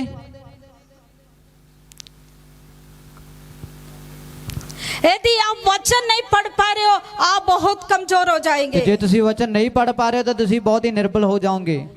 आप वचन नहीं पढ़ पाए तो शैतान 1 मिनट में आपको गिरा सकते ਜੇ ਤੁਸੀਂ हैं। ਵਚਨ ਨਹੀਂ ਪੜ੍ਹਦੇ ਤਾਂ ਸ਼ੈਤਾਨ 1 ਮਿੰਟ 'ਚ ਤੁਹਾਨੂੰ ਸੁੱਟ ਸਕਦਾ ਏ। वचन नहीं पढ़ेगा तो अंधकार में चलने वाले एक व्यक्ति जैसी होगा, आपको आगे कदम रखने के लिए पता ही नहीं ਤੇ लगेगा। ਜੇ ਤੁਸੀਂ ਵਚਨ ਨਹੀਂ ਪੜ੍ਹਦੇ ਤਾਂ ਹਨੇਰੇ 'ਚ ਤੁਰਨ ਵਾਲੇ ਬੰਦੇ ਵਰਗੇ ਹੋਵੋਗੇ ਕਿ ਅਗਲੇ ਕਦਮ ਦੇ ਵਿੱਚ ਕੀ ਹੋਏਗਾ ਤੁਸੀਂ ਨਹੀਂ ਜਾਣਦੇ। आप लोग आज समर्पण करें, ਤੁਸੀਂ ਅੱਜ ਅਰਪਣ हर ਕਰੋ। दिन मैंने परमेश्वर का वचन पढ़ेंगे। ਹਰ ਰੋਜ਼ ਮੈਂ ਪਰਮੇਸ਼ਰ ਦੀ ਬਾਣੀ ਨੂੰ ਪੜਾਂਗਾ। वचन से मैं हियाव ਵਚਨ ਦੇ बांधेंगे, ਨਾਲ ਮੈਂ ਦਲੇਰ ਹੋਵਾਂਗਾ। वचन से मैं दृढ़ हो ਵਚਨ ਨਾਲ ਮੈਂ जाएंगे। ਮਜ਼ਬੂਤ ਹੋ ਜਾਵਾਂਗਾ। और दूसरा लिखा है ਤੇ ਦੂਜੀ ਗੱਲ ਲਿਖੀ ਹੈ भय नहीं खाना है। डरना नहीं है। सबसे बड़ी प्रॉब्लम जिंदगी का, हमें हमेशा भय खाते रहते ਸਾਡੀ हैं। ਜ਼ਿੰਦਗੀ ਦੀ ਸਭ ਤੋਂ ਵੱਡੀ ਜਿਹੜੀ ਜੋ ਮੁਸ਼ਕਿਲ ਹੈ ਜਾਂ ਸਾਡੀ ਜ਼ਿੰਦਗੀ ਦੀ ਸਭ ਤੋਂ ਵੱਡੀ ਜਿਹੜੀ ਤਕਲੀਫ ਉਹ ਇਹੀ ਹੈ ਕਿ ਅਸੀਂ ਹਰ ਗੱਲਾਂ ਦੇ ਵਿੱਚ ਡਰਦੇ ਰਹਿੰਦੇ ਆ। परमेश्वर के नाम की स्तुति को। ਪ੍ਰਭੂ ਦੇ ਨਾਮ ਦੀ ਵਡਿਆਈ ਹੋਵੇ। हम सब डरने वाला है, ਸਭ ਡਰਨ ਵਾਲੇ मैं ਆ। भी डरता हूँ, ਮੈਂ ਵੀ ਡਰਦਾ। आपसे भी ज्यादा डरते ਤੁਹਾਡੇ हैं। ਤੋਂ ਵੀ ਜ਼ਿਆਦਾ ਡਰ ਲੱਗਦਾ। परमेश्वर के नाम की स्तुति को। ਪ੍ਰਭੂ ਦੇ ਨਾਮ ਦੀ ਵਡਿਆਈ ਹੋਵੇ। लेकिन डर वाले को परमेश्वर को कोई काम नहीं करा सकते ਪਰ हैं। ਡਰਪੋਕ ਬੰਦੇ ਤੋਂ ਪਰਮੇਸ਼ਰ ਕਦੇ ਕੋਈ ਕੰਮ ਨਹੀਂ ਲੈ ਸਕਦਾ। परमेश्वर हमेशा चाहते हैं डर को सामने करो। ਇਹ ਪਰਮੇਸ਼ਰ ਹਮੇਸ਼ਾ ਹੀ ਚਾਹੁੰਦਾ ਕਿ ਤੂੰ ਡਰ ਦਾ ਟਾਕਰਾ ਕਰ। मूसा को परमेश्वर ने कहा था, ਮੂਸਾ ਨੂੰ ਪਰਮੇਸ਼ਰ ਨੇ ਆਖਿਆ। मूसा ने एक बंदे को मार दिया, ਮੂਸਾ ਨੇ ਇੱਕ ਬੰਦੇ ਦਾ ਕਤਲ ਕੀਤਾ। पता लग गया सारे लोगों को ਤਾਂ ਉਹ ਗੱਲ मूसा ਸਾਰੇ ने मार दिया था। ਉਹ ਸਾਰੇ ਬਾਦਸ਼ਾਹਤ ਦੇ ਵਿੱਚ ਸਾਰੀ ਪ੍ਰਜਾ ਨੂੰ ਸਾਰੇ ਲੋਕਾਂ ਨੂੰ ਪਤਾ ਲੱਗਿਆ ਕਿ मूसा ਨੇ ਕਤਲ ਕੀਤਾ ਹੈ। मूसा भाग गई, मूसा ਤੋਂ ਭੱਜ ਗਿਆ, 40 साल वापस नहीं आया। 40 ਵਰ੍ਹਿਆਂ ਤੱਕ ਮੁੜ ਕੇ ਨਹੀਂ ਆਇਆ।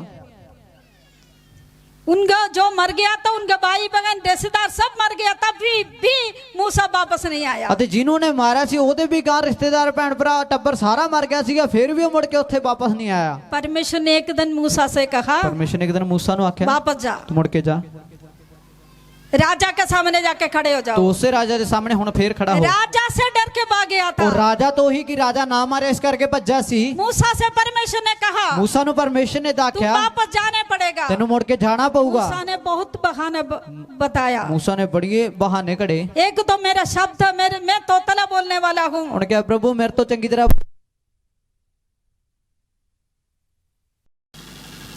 हमने डर के बारे में सोच रहे थे। ਅਸੀਂ ਡਰ ਦੇ ਬਾਰੇ ਗੱਲ ਕਰ ਰਹੇ ਸੀ। डर में नंबर 1 थे मूसा। ਤੇ ਡਰਨ ਦੇ ਵਿੱਚ ਸਭ ਤੋਂ ਪਹਿਲਾ ਬੰਦਾ ਸੀ ਜੋ मूसा। इसलिए परमेश्वर ने मूसा से कहा, तुम डर को सामने करो। ਇਸ ਕਰਕੇ ਪਰਮੇਸ਼ਰ ਨੇ मूसा ਨੂੰ ਆਖਿਆ ਸੀ ਕਿ ਡਰ ਦਾ ਟਾਕਰਾ ਕਰ। मूसा ने बहुत बार प्रभु से कहा, मैं नहीं जा पाएंगे। मूसा ने बहुत बहाने लाए कि परमेश्वर मेरे तो नहीं होना, मैं नहीं जा सकता। तभी परमेश्वर ने कहा, मैंने तुझे जन्म से बुलाया हुआ है। परमेश्वर ने उन्हें आख्या कि मैं तेरे जन्म तो ही तेन सद्या होया है। और परमेश्वर को कहा, तू चिन्ह दिखाना, मेरे द्वारा ये काम हो ते जाएगी। उन्हें परमेश्वर ने कहा कि प्रभु मेरे द्वारा ये चिन्ह दिखा कोई कि मैं ये काम कर सकता हूं कि मैंने तू भेजा है। परमेश्वर ने मूसा को चिन्ह भी दिखाया परमेश्वर ने मूसा ਨੂੰ चमत्कार भी दिता। और मूसा गया। मूसा गया, मूसा ने वो डर को सामने किया, मूसा ने वो डर ਦਾ ਟਾਕਰਾ ਕੀਤਾ, फरोह को सामने खड़े हो गया। बादशाह ਦੇ ਸਾਹਮਣੇ ਖੜਾ ਹੋਇਆ। और हम देखते हैं आने वाले दिन मूसा के द्वारा चमत्कार होते रहे। ਫਿਰ ਆਪਾਂ ਦੇਖਦੇ ਹਾਂ ਕਿ ਉਸ ਤੋਂ ਬਾਅਦ मूसा ਦੇ ਦੁਆਰਾ ਵੱਡੇ ਚਮਤਕਾਰ ਤੇ ਚਮਤਕਾਰ ਹੁੰਦੇ ਰਹੇ। जो प्रॉब्लम से हम डरते हैं, उसके सामने करने से बहुत सारे चमत्कार हम देख सकते हैं। ਜਿਹੜੀਆਂ ਮੁਸ਼ਕਿਲਾਂ ਤੋਂ ਅਸੀਂ ਡਰਦੇ ਜਦੋਂ ਉਹਦਾ ਸਾਹਮਣਾ ਕਰਦੇ ਤਾਂ ਵੱਡੇ ਚਮਤਕਾਰ ਉਸ ਜਗ੍ਹਾ ਦੇ ਵਿੱਚ ਹੁੰਦੇ ਨੇ। दूसरे व्यक्ति के बारे में हम देखते हैं दाऊद। ਤੇ ਦੂਸਰਾ ਬੰਦਾ ਜਿਹੜਾ ਬਾਈਬਲ ਦੇ ਵਿੱਚ ਆ ਉਹ ਦਾਊਦ ਹੈ। दाऊद के सामने एक बड़ी गोलियत खड़ा है। दाऊद के सामने का दानव गोलियत खड़ा होया है। पूरा इस्राएल डराया हुआ है। पूरा इजराइल प्रजा डरी हुई है। सारे मंत्री भी डर गए, सारे मंत्री डर गए, सारे फौजी लोग भी डर सारे गए, फौजी डर गए, पूरा देश डर गए। पूरा देश डरया पिया। गोलियत कितने दिन से चैलेंज कर रहे हैं। गोलियत इन्ने दिनों तो चुनौतियां दे रहा है। एक व्यक्ति है तो आओ। ਤੁਹਾਡੇ ਵਿੱਚੋਂ ਕੋਈ ਇੱਕ ਇਹੋ ਜਿਹਾ ਹੈਗਾ ਜਿਹੜਾ ਮੇਰੇ ਨਾਲ ਲੜ ਸਕੇ ਤਾਂ ਆਓ। गोलियत आम इंसान नहीं है, ਗੋਲੀਅਤ ਕੋਈ ਮਾਮੂਲੀ ਬੰਦਾ ਨਹੀਂ दानव लोगों का लीडर है। ਅਤੇ ਉਹ ਦਾਨਵਾਦ ਇੱਕ ਅਗਵਾ ਹੈ। दानव लोगों के बारे में हम कभी देखा नहीं इस समय का। उन लोग इतने ऊंचा और इतनी चौड़ा लोग है। ਅਤੇ ਦਾਨਵਾਂ ਨੂੰ ਹਜੇ ਤੱਕ ਆਪਾਂ ਸਹੀ ਤਰੀਕੇ ਨਾਲ ਨਹੀਂ ਦੇਖਿਆ ਕਿ ਉਹਨਾਂ ਦੀ ਲੰਬਾਈ ਉਹਨਾਂ ਦੀ ਚੌੜਾਈ ਬਹੁਤ ਜ਼ਿਆਦਾ ਹੁੰਦੀ ਸੀ। परमेश्वर छोटा दाऊद से कहा, ਪਰਮੇਸ਼ਰ ਨੇ ਨਿੱਕੇ ਜਿਹੇ ਦਾਊਦ ਨੂੰ ਆਖਿਆ तू जाके उसको मारो। ਤੂੰ ਜਾ ਕੇ ਉਹਨੂੰ ਮਾਰ। तो दाऊद ने क्या कहा होगा? ਦਾਊਦ ਨੇ ਪ੍ਰਭੂ ਨੂੰ ਕੀ ਆਖਿਆ ਹੋਊਗਾ? दाऊद ने कहा होगा, मेरे इतने बड़ा भाई लोग उधर खड़ा है, ਉਹਨੇ ਕਿਹਾ ਪਰਮੇਸ਼ਰ ਮੇਰੇ ਤੋਂ ਵੱਡੇ ਮੇਰੇ ਭਰਾ ਜਿਹੜੇ ਫੌਜ ਦੇ ਵਿੱਚ ਆ ਉਹ ਉੱਥੇ ਖੜੇ ਆ। इतने साल से भोजी में रह के प्रैक्टिस किया हुआ बड़ी चौड़ी का सेना उधर है। ਅਤੇ ਇੰਨੇ ਜ਼ਿਆਦਾ ਜੋ ਸੈਨਿਕ ਉਸ ਥਾਂ ਦੇ ਵਿੱਚ ਨੇ ਜਿਨ੍ਹਾਂ ਨੇ ਫੌਜ ਦੀ ਟ੍ਰੇਨਿੰਗ ਲਈ ਹੋਈ ਆ ਅਤੇ ਬਹੁਤ ਹੀ ਐਕਸਪਰਟ ਬੰਦੇ ਉੱਥੇ ਖੜੇ ਆ। शाऊल राजा भी उधर है। ਰਾਜਾ ਸ਼ਾਉਲ ਵੀ ਉਸ ਥਾਂ ਦੇ ਵਿੱਚ ਹੈ। परमेश्वर ने दाऊद से कहा, ਪਰਮੇਸ਼ਰ ਨੇ ਦਾਊਦ ਨੂੰ ਆਖਿਆ तुम जाके सामना करो। ਜਾ ਕੇ ਤੂੰ ਟਾਕਰਾ ਕਰ। तो उन्होंने कहना मान लिया। ਉਹਨੇ ਪ੍ਰਭੂ ਦੀ ਗੱਲ ਮੰਨੀ। सभी लोगों के सामने दाऊद ने अपना डर के उस बंधनों को तोड़ दिया। ਸਾਰਿਆਂ ਦੇ ਸਾਹਮਣੇ ਦਾਊਦ ਨੇ ਆਪਦੇ ਡਰ ਦੇ ਉਹਨਾਂ ਬੰਦਰਾਂ ਨੂੰ ਜੁਲਿਆਂ ਨੂੰ ਭੰਨ ਸੁੱਟਿਆ। दाऊद ने पूरा देश को जय दिया है। ਦਾਊਦ ਨੇ ਪੂਰੇ ਦੇਸ਼ ਨੂੰ ਜਿਤਾ ਦਿੱਤਾ। परमेश्वर के नाम की स्तुति को। ਪ੍ਰਭੂ ਦੇ ਨਾਮ ਦੀ ਵਡਿਆਈ ਹੋਵੇ। फिर हम देखते हैं एस्तर ने कैसे डर को सामने ਫਿਰ किया। ਆਪਾਂ ਦੇਖਦੇ ਏਸਤਰ ਨੇ ਕਿਸ ਤਰੀਕੇ ਨਾਲ ਡਰ ਦਾ ਟਾਕਰਾ ਕੀਤਾ। एस्तर के समय पर पूरा देश डरा हुआ है। ਏਸਤਰ ਦੇ ਵੇਲੇ ਵਿੱਚ ਵੀ ਸਾਰੇ ਦੇਸ਼ ਦੇ ਲੋਕ ਡਰੇ ਹੋਏ ਨੇ। ऐसे समय आ गया, ऐसे नियम लिखा गया, राजा को मोहर लगाया गया है, पूरा यहूदी लोगों को मार डाल दे। ਅਤੇ ਇੱਕ ਇਹੋ ਜਿਹਾ ਵੇਲਾ ਆਇਆਗਾ ਕਿ ਸਾਰੀ ਯਹੂਦੀ ਕੌਮ ਨੂੰ ਖਤਮ ਕਰਨ ਦੇ ਲਈ ਬਾਦਸ਼ਾਹ ਦੇ ਵੱਲੋਂ ਇੱਕ ਆਰਡਰ ਦੇ ਦਿੱਤਾ ਗਿਆ, ਇੱਕ ਫਰਮਾਨ ਜਾਰੀ ਕੀਤਾ ਗਿਆ ਜਿਹਦੇ ਉੱਤੇ ਬਾਦਸ਼ਾਹ ਦੀ ਮੋਹਰ ਲੱਗੀ ਹੈ ਕਿ ਸਾਰੇ ਯਹੂਦੀਆਂ ਨੂੰ ਇਸ ਦਿਨ ਦੇ ਵਿੱਚ ਖਤਮ ਕੀਤਾ ਜਾਏਗਾ। मोर्देकाई को कोई रास्ता नहीं मिल रहा है। ਹੁਣ ਮੁਰਦਕਾਈ ਹੈ ਜਿਹੜਾ ਉਹਨੂੰ ਕੋਈ ਰਾਹ ਨਹੀਂ ਲੱਭ वो ਰਿਹਾ। बहुत दिन से परेशानी में ਬਹੁਤ है। ਦਿਨਾਂ ਤੋਂ ਮੁਸ਼ਕਿਲ 'ਚ ਹੈ। तो वो प्रार्थना करने लगी। ਉਹ ਦੁਆ ਕਰਨ ਲੱਗਿਆ। परमेश्वर ने मोर्देकाई से कहा, ਪਰਮੇਸ਼ਰ ਨੇ ਮੁਰਦਕਾਈ ਨੂੰ तू ਆਖਿਆ एस्तर से जाके बात ਤੂੰ करो। ਰਾਣੀ ਏਸਤਰ ਨਾਲ ਜਾ ਕੇ ਗੱਲ ਕਰ। तो भी एस्तर से बात किया था। एस्तर ने ਜਦੋਂ ਗੱਲ ਕੀਤੀ एस्तर ने क्या किया? एस्तर ने ਕੀ ਕੀਤਾ? मेरे से नहीं होएगा, मैं कहा मैं तो नहीं कर सकती, मैं बहुत डरता हूँ, मैं तो बड़ा डरपोक क्योंकि ही राजा हैं। के इतनी बड़ी नियम है। क्योंकि राजा का एक फरमान है, राजा बताने के बिना, राजा अपॉइंटेड टाइम देने के बिना राजा के सामने कोई खड़ेगा तो तुरंत मार डालेंगे। ਅਤੇ ਜੇਕਰ ਰਾਜਾ ਨਾ ਬੁਲਾਵੇ, ਰਾਜਾ ਦੀ ਰਜ਼ਾ ਨਾ ਹੋਵੇ ਤੇ ਰਾਜਾ ਨਾ ਸਾਦੇ, ਉਹਨਾਂ ਟਾਈਮ ਜੇਕਰ ਕੋਈ ਬਿਨਾਂ ਰਾਜਾ ਦੀ ਮਰਜ਼ੀ ਤੋਂ ਜਾਂ ਬਿਨਾਂ ਰਾਜਾ ਦੇ ਗੱਲ ਕੀਤੇ ਬਿਨਾਂ ਉਹਦੇ ਸਾਹਮਣੇ ਖੜਾ ਵੀ ਹੁੰਦਾ ਤਾਂ ਉਸੇ ਵੇਲੇ ਖਤਮ ਕੀਤਾ ਜਾਏਗਾ। बहुत बड़ा डर एस्तर के सामने आ ਇੱਕ गए। ਬਹੁਤ ਵੱਡਾ ਡਰ एस्तर ਦੇ ਸਾਹਮਣੇ ਆਇਆ। न राजा को सामना कर सकते हैं, ਬਾਦਸ਼ਾਹ ਦਾ ਟੱਕਰਾ ਨਹੀਂ ਕਰ बाकी ਸਕਦੀ यहूदियों को सारे मार डालने के आज्ञा पूरा देश में हो चुका ਤੇ है। ਯਹੂਦੀਆਂ ਨੂੰ ਮਾਰਨ ਦਾ ਫਰਮਾਨ ਪੂਰੇ ਦੇਸ਼ ਦੇ ਵਿੱਚ ਜਾਰੀ ਕਰ ਦਿੱਤਾ ਗਿਆ ਹੈ। बीच में एस्तर खड़ा है, ਹੁਣ एस्तर ਵਿਚਾਲੇ ਫਸੀ ਹੈ पीछे में मुड़ेगा तो पूरी यहूदी दिन एक दिन में मारा जाएगा। ਅਤੇ ਲਿਖਿਆ ਹੈ ਜੇਕਰ ਉਹ ਪਿਛਾਹਾਂ ਮੁੜਦੀ ਹੈ ਤਾਂ ਸਾਰੇ ਇਜ਼ਰਾਈਲੀ ਜਿੰਨੇ ਵੀ ਯਹੂਦੀ ਆ ਉਹ ਸਾਰੇ ਇੱਕੋ ਦਿਨ ਨਾਸ਼ ਕੀਤੇ ਜਾਣਗੇ।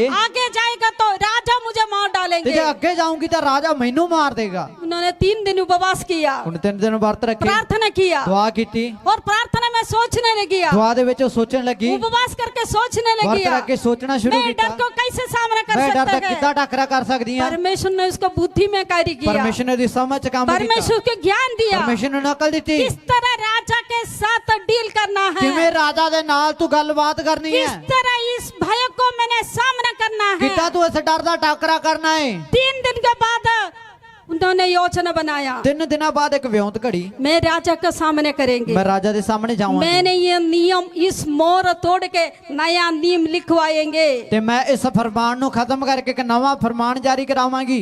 परमेश्वर के जन को परमेश्वर ने जगह आशीष पाया, जगह जय दिया, आम बातों में नहीं है। ਅਤੇ ਪਰਮੇਸ਼ਰ ਨੇ ਆਪਣੇ ਲੋਕਾਂ ਨੂੰ ਜਿੱਥੇ ਰੱਖਿਆਗਾ, ਜਿੱਥੇ ਜਿੱਤ ਦਿਵਾਈ ਆ ਤੇ ਜਿੱਥੇ ਪਰਮੇਸ਼ਰ ਨੇ ਕੰਮ ਕੀਤਾਗਾ ਉਹ ਮਾਮੂਲੀ ਗੱਲਾਂ 'ਚ ਨਹੀਂ ਹੈ। हमारा जैसे डरपोक लोगों से परमेश्वर काम नहीं ले सकते ਸਾਡੇ हैं। ਵਰਗੇ ਡਰਾਕਲਾਂ ਤੋਂ ਪਰਮੇਸ਼ਰ ਕੰਮ ਨਹੀਂ ਲੈ ਸਕਦਾ। परमेश्वर को चाहिए चुनौती को सामने करके आगे दौड़ने वाले लोगों को। ਪਰਮੇਸ਼ਰ ਨੂੰ ਤਾਂ ਲੋਕ ਚਾਹੀਦੇ ਨੇ ਜਿਹੜੇ ਚੁਣੌਤੀਆਂ ਦਾ ਟੱਕਰਾ ਕਰਦੇ ਨੇ ਤੇ ਅੱਗੇ ਵਧਦੇ ਨੇ। आज परमेश्वर हमें ऐसे बनाना चाहते हैं। ਅੱਜ ਪਰਮੇਸ਼ਰ ਤੁਹਾਨੂੰ ਏਦਾਂ ਬਣਾਉਣਾ ਚਾਹੁੰਦਾ आज ਹੈ आपके सामने कितने डर आज आपको खा जाते हो, उसका सामने करो। ਅਤੇ ਅੱਜ ਤੁਹਾਡੇ ਸਾਹਮਣੇ ਕਿੱਡਾ ਵੀ ਡਰ ਕਿਉਂ ਨਾ ਖੜਾ ਜਿਹੜਾ ਤੁਹਾਨੂੰ ਖਾਣ ਤੱਕ ਜਾਂਦਾਗਾ ਉਹਦਾ ਟੱਕਰਾ ਕਰੋ। एस्तर ने चले गए राजा के सामने, एस्तर बादशाह सामने गई, राजा ने राजदंड दिखाया, राजा ने ਉਹਦੇ ਵਿੱਚ ਹਾਂ ਕੀਤੀ, ਰੱਬ ਨੇ परमेश्वर के नाम की स्तुति को। प्रभु ਦੇ ਨਾਮ ਦੀ ਵਡਿਆਈ कभी ਹੋਵੇ। कोई रानी के लिए काम नहीं किया, ਕਿਸੇ ਰਾਣੀ ਵਾਸਤੇ ਹੁਣ ਤੱਕ ਕੰਮ ਨਹੀਂ कोई ਕੀਤਾ ਸੀ, मंत्री के लिए काम नहीं किया, ਕਿਸੇ ਮੰਤਰੀ ਵਾਸਤੇ ਕੋਈ ਕੰਮ ਨਹੀਂ ਕੀਤਾ ਸੀ। एस्तर के लिए कार्य हो गया, एस्तर ਵਾਸਤੇ ਕੰਮ ਹੋਇਆ क्योंकि परमेश्वर ने उसे कहा था, ਕਿਉਂਕਿ ਪ੍ਰਭੂ ਨੇ ਉਹਨੂੰ ਆਖਿਆ ਸੀ, परमेश्वर ने उसे कहा था। ਪਰਮੇਸ਼ਰ ਨੇ ਉਹਨੂੰ ਆਖਿਆ ਸੀ। हम उपवास किस लिए करते ਅਸੀਂ हैं? ਵਰਤ ਕਿਸ ਲਈ ਕਰਦੇ ਹਾਂ? क्यों हम प्रॉब्लम के बीच में उपवास करते ਕਿਉਂ ਅਸੀਂ हैं? ਮੁਸ਼ਕਿਲਾਂ 'ਚ ਵਰਤ ਰੱਖਦੇ ਹਾਂ? वो प्रॉब्लम निकलने के लिए नहीं, ਉਹ ਮੁਸ਼ਕਿਲਾਂ ਖਤਮ ਹੋਣ ਵਾਸਤੇ ਨਹੀਂ, प्रॉब्लम के बीच में कैसे मैंने जाना प्रभु से सामर्थ्य पाने के लिए है। ਅਸੀਂ ਉਹ ਮੁਸ਼ਕਿਲਾਂ ਦੇ ਵਿੱਚ ਦੀ ਕਿੱਦਾਂ ਪਾਰ ਲੰਘਣਾਗਾ ਉਹਦੇ ਤੋਂ ਪਰਮੇਸ਼ਰ ਦੀ ਸ਼ਕਤੀ ਪਾਉਣੀ ਹੈ। परमेश्वर प्रॉब्लम नहीं हटाएंगे, ਪਰਮੇਸ਼ਰ ਮੁਸ਼ਕਿਲ ਤਾਂ ਨਹੀਂ ਹਟਾਊਗਾ, परमेश्वर बोलेंगे तेरी द्वारा प्रॉब्लम खत्म हो जाएगी। ਪਰ ਪਰਮੇਸ਼ਰ ਕੋਲ ਮੁਸ਼ਕਿਲਾਂ ਦੇ ਵਿੱਚ ਤੂੰ ਲੰਘੇਗਾ ਤੇ ਤੇਰੇ ਦੁਆਰਾ ਮੁਸ਼ਕਿਲਾਂ ਮੁੱਕ ਜਾਣਗੀਆਂ। परमेश्वर ने कहते हैं ਪ੍ਰਭੂ ਆਖਦਾ ਏ पहाड़ आपने खड़ाना है, ਇਹ ਪਰਬਤ ਨੂੰ ਤੁਸੀਂ ਢਾਲਣਾ ਏ, मैं तुझे चूरी वाले यंत्र बनाएंगे, ਮੈਂ ਤੈਨੂੰ ਇੱਕ ਛੁਰੀ ਵਾਲਾ ਤਿੱਖਾ ਇੱਕ ਯੰਤਰ ਬਣਾਵਾਂਗਾ, तू पहाड़ों को चूर चूर करेंगे। ਤੂੰ ਪਰਬਤਾਂ ਨੂੰ ਚਕਨਾਚੂਰ ਕਰੇਗਾ। परमेश्वर आपके साथ चलेगा तो, ਪਰਮੇਸ਼ਰ ਤੁਹਾਡੇ ਨਾਲ ਚੱਲੂਗਾ, परमेश्वर आपके अंदर रखेगा तो, ਪ੍ਰਭੂ ਤੁਹਾਡੇ ਨਾਲ ਰਹੂਗਾ ਤਾਂ, प्रभु आपके हाथ पकड़ेगा तो ਪਰਮੇਸ਼ਰ ਤੁਹਾਡਾ ਹੱਥ ਫੜੇਗਾ ਤਾਂ आपके सामने सब कुछ संभूमि है। ਤੁਹਾਡੇ ਸਾਹਮਣੇ ਸਾਰਾ ਕੁਝ ਸਮਤਲ ਹੈ। ये मेरी विश्वास होना चाहिए। ਇਹ ਮੇਰੇ ਅੰਦਰ ਇੱਕ ਵਿਸ਼ਵਾਸ ਹੋਣਾ ਚਾਹੀਦਾ ਹੈ। विश्वास के खिलाफ एक जगह में डर है, ਵਿਸ਼ਵਾਸ ਦਾ ਵਿਰੋਧੀ ਇੱਕ ਡਰ ਹੈ। ये डर को हमने दूर करना ਇਹ है। ਡਰ ਨੂੰ ਅਸੀਂ ਮਾਰ ਦੇਣਾ ਹੈ। हर दिन बहुत सारी प्रॉब्लम को हम सामना कर रहे ਹਰ हैं। ਰੋਜ਼ ਬਹੁਤ ਸਾਰੀਆਂ ਮੁਸ਼ਕਿਲਾਂ ਦਾ ਟੱਕਰਾ ਅਸੀਂ ਕਰਦੇ ਹਾਂ। हर एक प्रॉब्लम के बीच में एक डर है। ਹਰ ਇੱਕ ਮੁਸ਼ਕਿਲਾਂ ਦੇ ਵਿਚਕਾਰ ਇੱਕ ਡਰ ਛੁਪਿਆ ਹੈ। परमेश्वर आपकी जन से ये चाहते हैं, ਪਰਮੇਸ਼ਰ ਆਪਣੇ ਲੋਕਾਂ ਤੋਂ ਇਹ ਚਾਹੁੰਦਾ ਹੈ आप डर को सामने करो, ਕਿ ਡਰ ਦਾ ਟੱਕਰਾ ਕਰੋ, आप आगे हो ਤੁਸੀਂ जाएंगे, ਅੱਗੇ ਵਧੋਗੇ, आप जय पाएंगे, जित पाओगे। आपके हाथों में जय में दे चुका है, ਤੁਹਾਡੇ ਹੱਥਾਂ ਦੇ ਵਿੱਚ ਜਿੱਤ ਮੈਂ ਦੇ ਚੁੱਕਿਆ ਹਾਂ, लेकिन आपने डर के सामने करने पड़ेगा। ਪਰ ਤੁਹਾਨੂੰ ਡਰ ਦਾ ਟੱਕਰਾ ਕਰਨਾ ਪਏਗਾ। परमेश्वर के नाम की स्तुति ਪ੍ਰਭੂ को। ਦੇ ਨਾਮ ਦੀ ਵਡਿਆਈ ਹੋਵੇ। और एक और व्यक्ति है दानियल। ਇੱਕ ਹੋਰ ਬੰਦਾ ਜਿਹਦਾ ਨਾਮ ਹੈ ਦਾਨੀਏਲ। दानियल बाबुल देश में राजा के बाद सबसे बड़ा अधिकारी थे। ਅਤੇ ਜਿਹੜਾ ਦਾਨੀਏਲ ਸੀਗਾ ਉਹ ਬੈਬੀਲੋਨ ਦੇਸ਼ ਦੇ ਵਿੱਚ ਬਾਦਸ਼ਾਹ ਤੋਂ ਥੱਲੇ ਦਾ ਜਿਹੜਾ ਅਧਿਕਾਰੀ, ਸਭ ਤੋਂ ਵੱਡਾ ਉਸ ਦੇਸ਼ ਦਾ ਅਧਿਕਾਰੀ ਜੋ ਬਾਦਸ਼ਾਹ ਤੋਂ ਥੱਲੇ ਹੈ, ਉਹ ਇੱਕ ਅਧਿਕਾਰੀ ਸੀਗਾ। उधर के सारे लोग ने दानियल के ऊपर से एक छोटी सी गलत भी निकालने के लिए कोशिश की। ਅਤੇ ਉੱਥੋਂ ਦੇ ਸਾਰੇ ਲੋਕਾਂ ਨੇ ਦਾਨੀਏਲ ਦੇ ਅੰਦਰ ਉਹ ਤੋਂ ਮਚਣਾ ਸ਼ੁਰੂ ਕੀਤਾ ਤੇ ਉਹਦੇ ਅੰਦਰ ਕੋਈ ਗਲਤੀ ਭਾਲਣ ਦੀ ਬਹੁਤ ਕੋਸ਼ਿਸ਼ ਕੀਤੀ। फिर इन लोगों ने सारे मिलकर मीटिंग चलाया। ਸਾਰਿਆਂ ਨੇ ਮਿਲ ਕੇ ਇੱਕ ਸਭਾ ਬਣਾਈ। दानियल के बिना ये कोई पाप कोई गलती हम नजर नहीं आ रहे हैं। ਦਾਨੀਏਲ ਦੇ ਅੰਦਰ ਕੋਈ ਗਲਤੀ ਕੋਈ ਗੁਨਾਹ ਸਾਨੂੰ ਨਹੀਂ ਮਿਲ ਰਿਹਾ। अभी हमें एक गलती निकालना पड़ेगा। ਹੁਣ ਆਪਾਂ ਨੂੰ ਇੱਕ ਤਾਂ ਗਲਤੀ ਨਿਕਾਲਣੀ ਪਊਗੀ। उसके बीच में एक बुद्धिजीवी ने ये कहा था, ਇੱਕ ਬੁੱਧਵਾਨ ਵਿਅਕਤੀ ਨੇ ਇਦਾਂ ਕਿਹਾ, ये 3 टाइम प्रार्थना करते हैं, ਇਹ ਬੰਦਾ 3 ਟਾਈਮ ਦੁਆ ਕਰਦਾ हम ਹੈ, इसके पीछे कुछ बनाएंगे। ਆਪਾਂ ਇਹਦੇ ਬਾਰੇ ਕੋਈ ਗੱਲ ਕਰਾਂਗੇ। शैतान को आपके शिकायत करने के लिए कोई बात होने की जरूरत नहीं है। ਅਤੇ ਸ਼ੈਤਾਨ ਨੂੰ ਤੁਹਾਡੇ ਪਿੱਛੇ ਕੋਈ ਗੱਲ ਕਰਨ ਦੇ ਲਈ ਕੋਈ ਕੰਮ ਕਰਨ ਦੀ ਲੋੜ ਨਹੀਂ ਹੈ। वो कैसे भी बातों को ਉਹ बनाएंगे। ਕਿਸੇ ਵੀ ਤਰੀਕੇ ਦੀ ਗੱਲ ਕਰੇਗਾ। अभी दानियल के खिलाफ ये शिकायत आ ਹੁਣ गई, ਦਾਨੀਏਲ ਦੇ ਵਿਰੁੱਧ ਇਹ ਸ਼ਿਕਾਇਤ ये ਪਹੁੰਚੀ। 3 टाइम प्रार्थना करते ਇਹ हैं। 3 ਵੇਲੇ ਦੁਆ ਕਰਦਾ ਹੈ। राजा आराम से बैठा है। ਰਾਜਾ ਆਰਾਮ ਨਾਲ ਬੈਠਾ ਹੈ दानियल के प्रति राजा को कोई प्रॉब्लम नहीं ਤੇ है। ਰਾਜਾ ਦੇ ਮਨ ਦੇ ਵਿੱਚ ਦਾਨੀਏਲ ਦੇ ਪ੍ਰਤੀ ਕੋਈ ਵੀ ਮੁਸ਼ਕਿਲ ਕੋਈ वो ਸਮੱਸਿਆ ਨਹੀਂ, सारे कामों में नंबर 1 है। ਕਿਉਂਕਿ ਸਾਰੇ ਕੰਮਾਂ 'ਚ ਬਹੁਤ ਵਧੀਆ ਹੈ। राजा का इतनी बड़ी राज्य को 127 130 राज्य मिलकर उस समय का साम्राज्य थे, उसके सम्राट थे इस राजा। ਅਤੇ ਉਸ ਥਾਂ ਦੇ ਵਿੱਚ 127 ਜਾਂ 130 ਰਾਜਿਆਂ ਨੂੰ ਮਿਲਾ ਕੇ ਇੱਕ ਸਾਮਰਾज्य ਬਣਦਾ ਸੀ ਤੇ ਉਸ ਸਾਮਰਾज्य ਦਾ ਸਮਰਾਟ ਸੀ ਤੀਸਰਾ ਰਾਜਾ। इस सम्राट को आगे गाइड करने वाला व्यक्ति थे दानियल। ਅਤੇ ਇਹ ਸਾਰੇ ਸਾਮਰਾज्य ਦੇ ਉੱਤੇ ਜੋ ਇੱਕ ਉਹਨਾਂ ਦੀ ਅਗਵਾਈ ਦੇ ਮੁਤਾਬਿਕ ਜਾਂ ਉਸ ਦੀ ਅਗਵਾਈ ਦੇ ਮੁਤਾਬਿਕ ਚੱਲਦਾ ਸੀ, ਜਿਸ ਦਾ ਨਾਮ ਸੀ ਦਾਨੀਏਲ। राजा को दानियल के प्रति कोई प्रॉब्लम नहीं है, ਰਾਜਾ ਦੇ ਅੰਦਰ ਦਾਨੀਏਲ ਦੇ ਪ੍ਰਤੀ ਕੋਈ ਮੁਸ਼ਕਿਲ लेकिन ਨਹੀਂ ये लोगों को प्रॉब्लम खड़े करना ਹੈ। है। ਪਰ ਮੁਸ਼ਕਿਲਾਂ ਤਾਂ ਲੋਕਾਂ ਨੇ ਖੜੀਆਂ ਕਰਨੀਆਂ ਨੇ। इन्होंने कहा राजा को जाके, ਇਹਨਾਂ ਨੇ ਰਾਜਾ ਨੂੰ ਆਖਿਆ, हम एक अच्छी बात करने जा रहे हैं, ਬਾਦਸ਼ਾਹ ਅਸੀਂ ਇੱਕ ਚੰਗੀ ਗੱਲ ਕਰਨ आप ਜਾ ਰਹੇ ਹਾਂ, कितनी अच्छा हो, ਤੁਸੀਂ ਬਹੁਤ ਵਧੀਆ ਹੋ, हम ऐसे एक नियम बनाने जा ਆਪਾਂ रहे ਇੱਕ हैं। ਇਹੋ ਜਿਹਾ ਨਿਯਮ ਬਣਾਈਏ 30 दिन के लिए इस और राज्य के लोग आपसे प्रार्थना ਅਤੇ करें। 30 ਦਿਨਾਂ ਵਾਸਤੇ ਆਪਾਂ 1 ਮਹੀਨੇ ਵਾਸਤੇ ਇੱਕ ਇਹੋ ਜਿਹਾ ਫਰਮਾਨ ਜਾਰੀ ਕਰਦੇ ਆ ਕਿ ਸਾਰੇ ਜਿੰਨੇ ਵੀ ਆਪਣੀ ਪ੍ਰਜਾ ਦੇ ਲੋਕ ਹੈ, ਜਿੰਨਾ ਵੀ ਸਾਮਰਾज्य ਦੇ ਵਿੱਚ ਆਪਣੀ ਪ੍ਰਜਾ ਹੈ, ਉਹ ਸਾਰੀ 30 ਦਿਨਾਂ ਤੱਕ ਸਿਰਫ ਤੁਹਾਡੇ ਅੱਗੇ ਦੁਆ ਕਰੇ। राजा को पसंद आ गया। ਰਾਜਾ ਨੂੰ ਵੀ ਵਧੀਆ राजा ਲੱਗਿਆ। बोले जैसे आओ, बोले ऐसे कहो। ਰਾਜਾ ਨੇ ਕਿਹਾ ਜਿਵੇਂ ਤੁਸੀਂ ਕਿਹਾ ਚਲੋ ਠੀਕ ਹੈ ਇਦਾਂ ਕਰ पूरा ਲਓ। राज्य में नियम हो गए। ਪੂਰੇ ਥਾਂ ਦੇ ਵਿੱਚ ਫਰਮਾਨ ਜਾਰੀ ਹੋਇਆ राजमहल में सारे स्टाफ हमसे मिनट मिनट में न्यूज पहुंच गई। ਅਤੇ ਸਾਰੇ ਜੋ ਮੰਤਰੀਆਂ ਦੇ ਦੁਆਰਾ ਇਹ ਰਾਜ ਮਹਿਲ ਦੇ ਵਿੱਚ ਪੂਰੇ ਰਾਜ්य ਦੇ ਵਿੱਚ ਇਹ ਗੱਲ ਪਹੁੰਚ ਗਈ।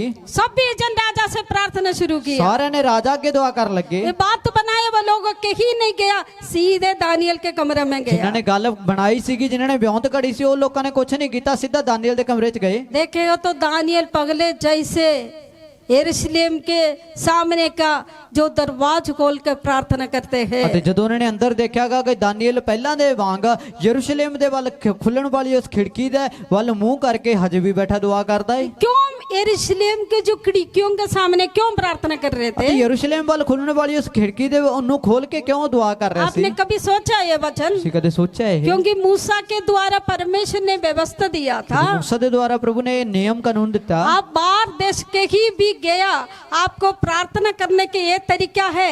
यरूशलेम जगह जिस दीक्षा में है उस जगह में आपने प्रार्थना करना है। ਅਤੇ मूसा ਦੇ ਦੁਆਰਾ ਇਹ ਨਿਯਮ ਸੀਗਾ ਕਿ ਤੁਸੀਂ ਚਾਹੇ ਜਿੱਥੇ ਮਰਜ਼ੀ ਜਾਓ, ਤਾਂ ਭਾਵੇਂ ਤੁਸੀਂ ਕਿਸੇ ਹੋਰ ਦੇਸ਼ ਦੇ ਵਿੱਚ ਜਾਂਦੇ ਹੋ, ਪਰ ਯਰੂਸ਼ਲਮ ਦਾ ਜਿਹੜੇ ਪਾਸੇ ਦਿਸ਼ਾ ਹੁੰਦੀ ਹੈ ਜਾਂ ਯਰੂਸ਼ਲਮ ਦਾ ਮੁੱਖ ਜਿਹੜੇ ਪਾਸੇ ਹੁੰਦਾਗਾ, ਤੁਸੀਂ ਉਹਦੇ ਵੱਲ ਜਾਂ ਯਰੂਸ਼ਲਮ ਦੇ ਵੱਲ ਆਪਦਾ ਮੂੰਹ ਕਰਕੇ ਹੀ ਪ੍ਰਾਰਥਨਾ ਕਰਨੀ ਹੈ। देखो मूसा का प्रार्थना भी वचन के अनुसार थे। ਤੇ मूसा ਦੀ ਦੁਆ ਕਰਨ ਦਾ ਜਿਹੜਾ ਤਰੀਕਾ ਸੀ ਉਹ ਵੀ ਵਚਨ ਦੇ ਮੁਤਾਬਿਕ ਹੀ ਸੀ।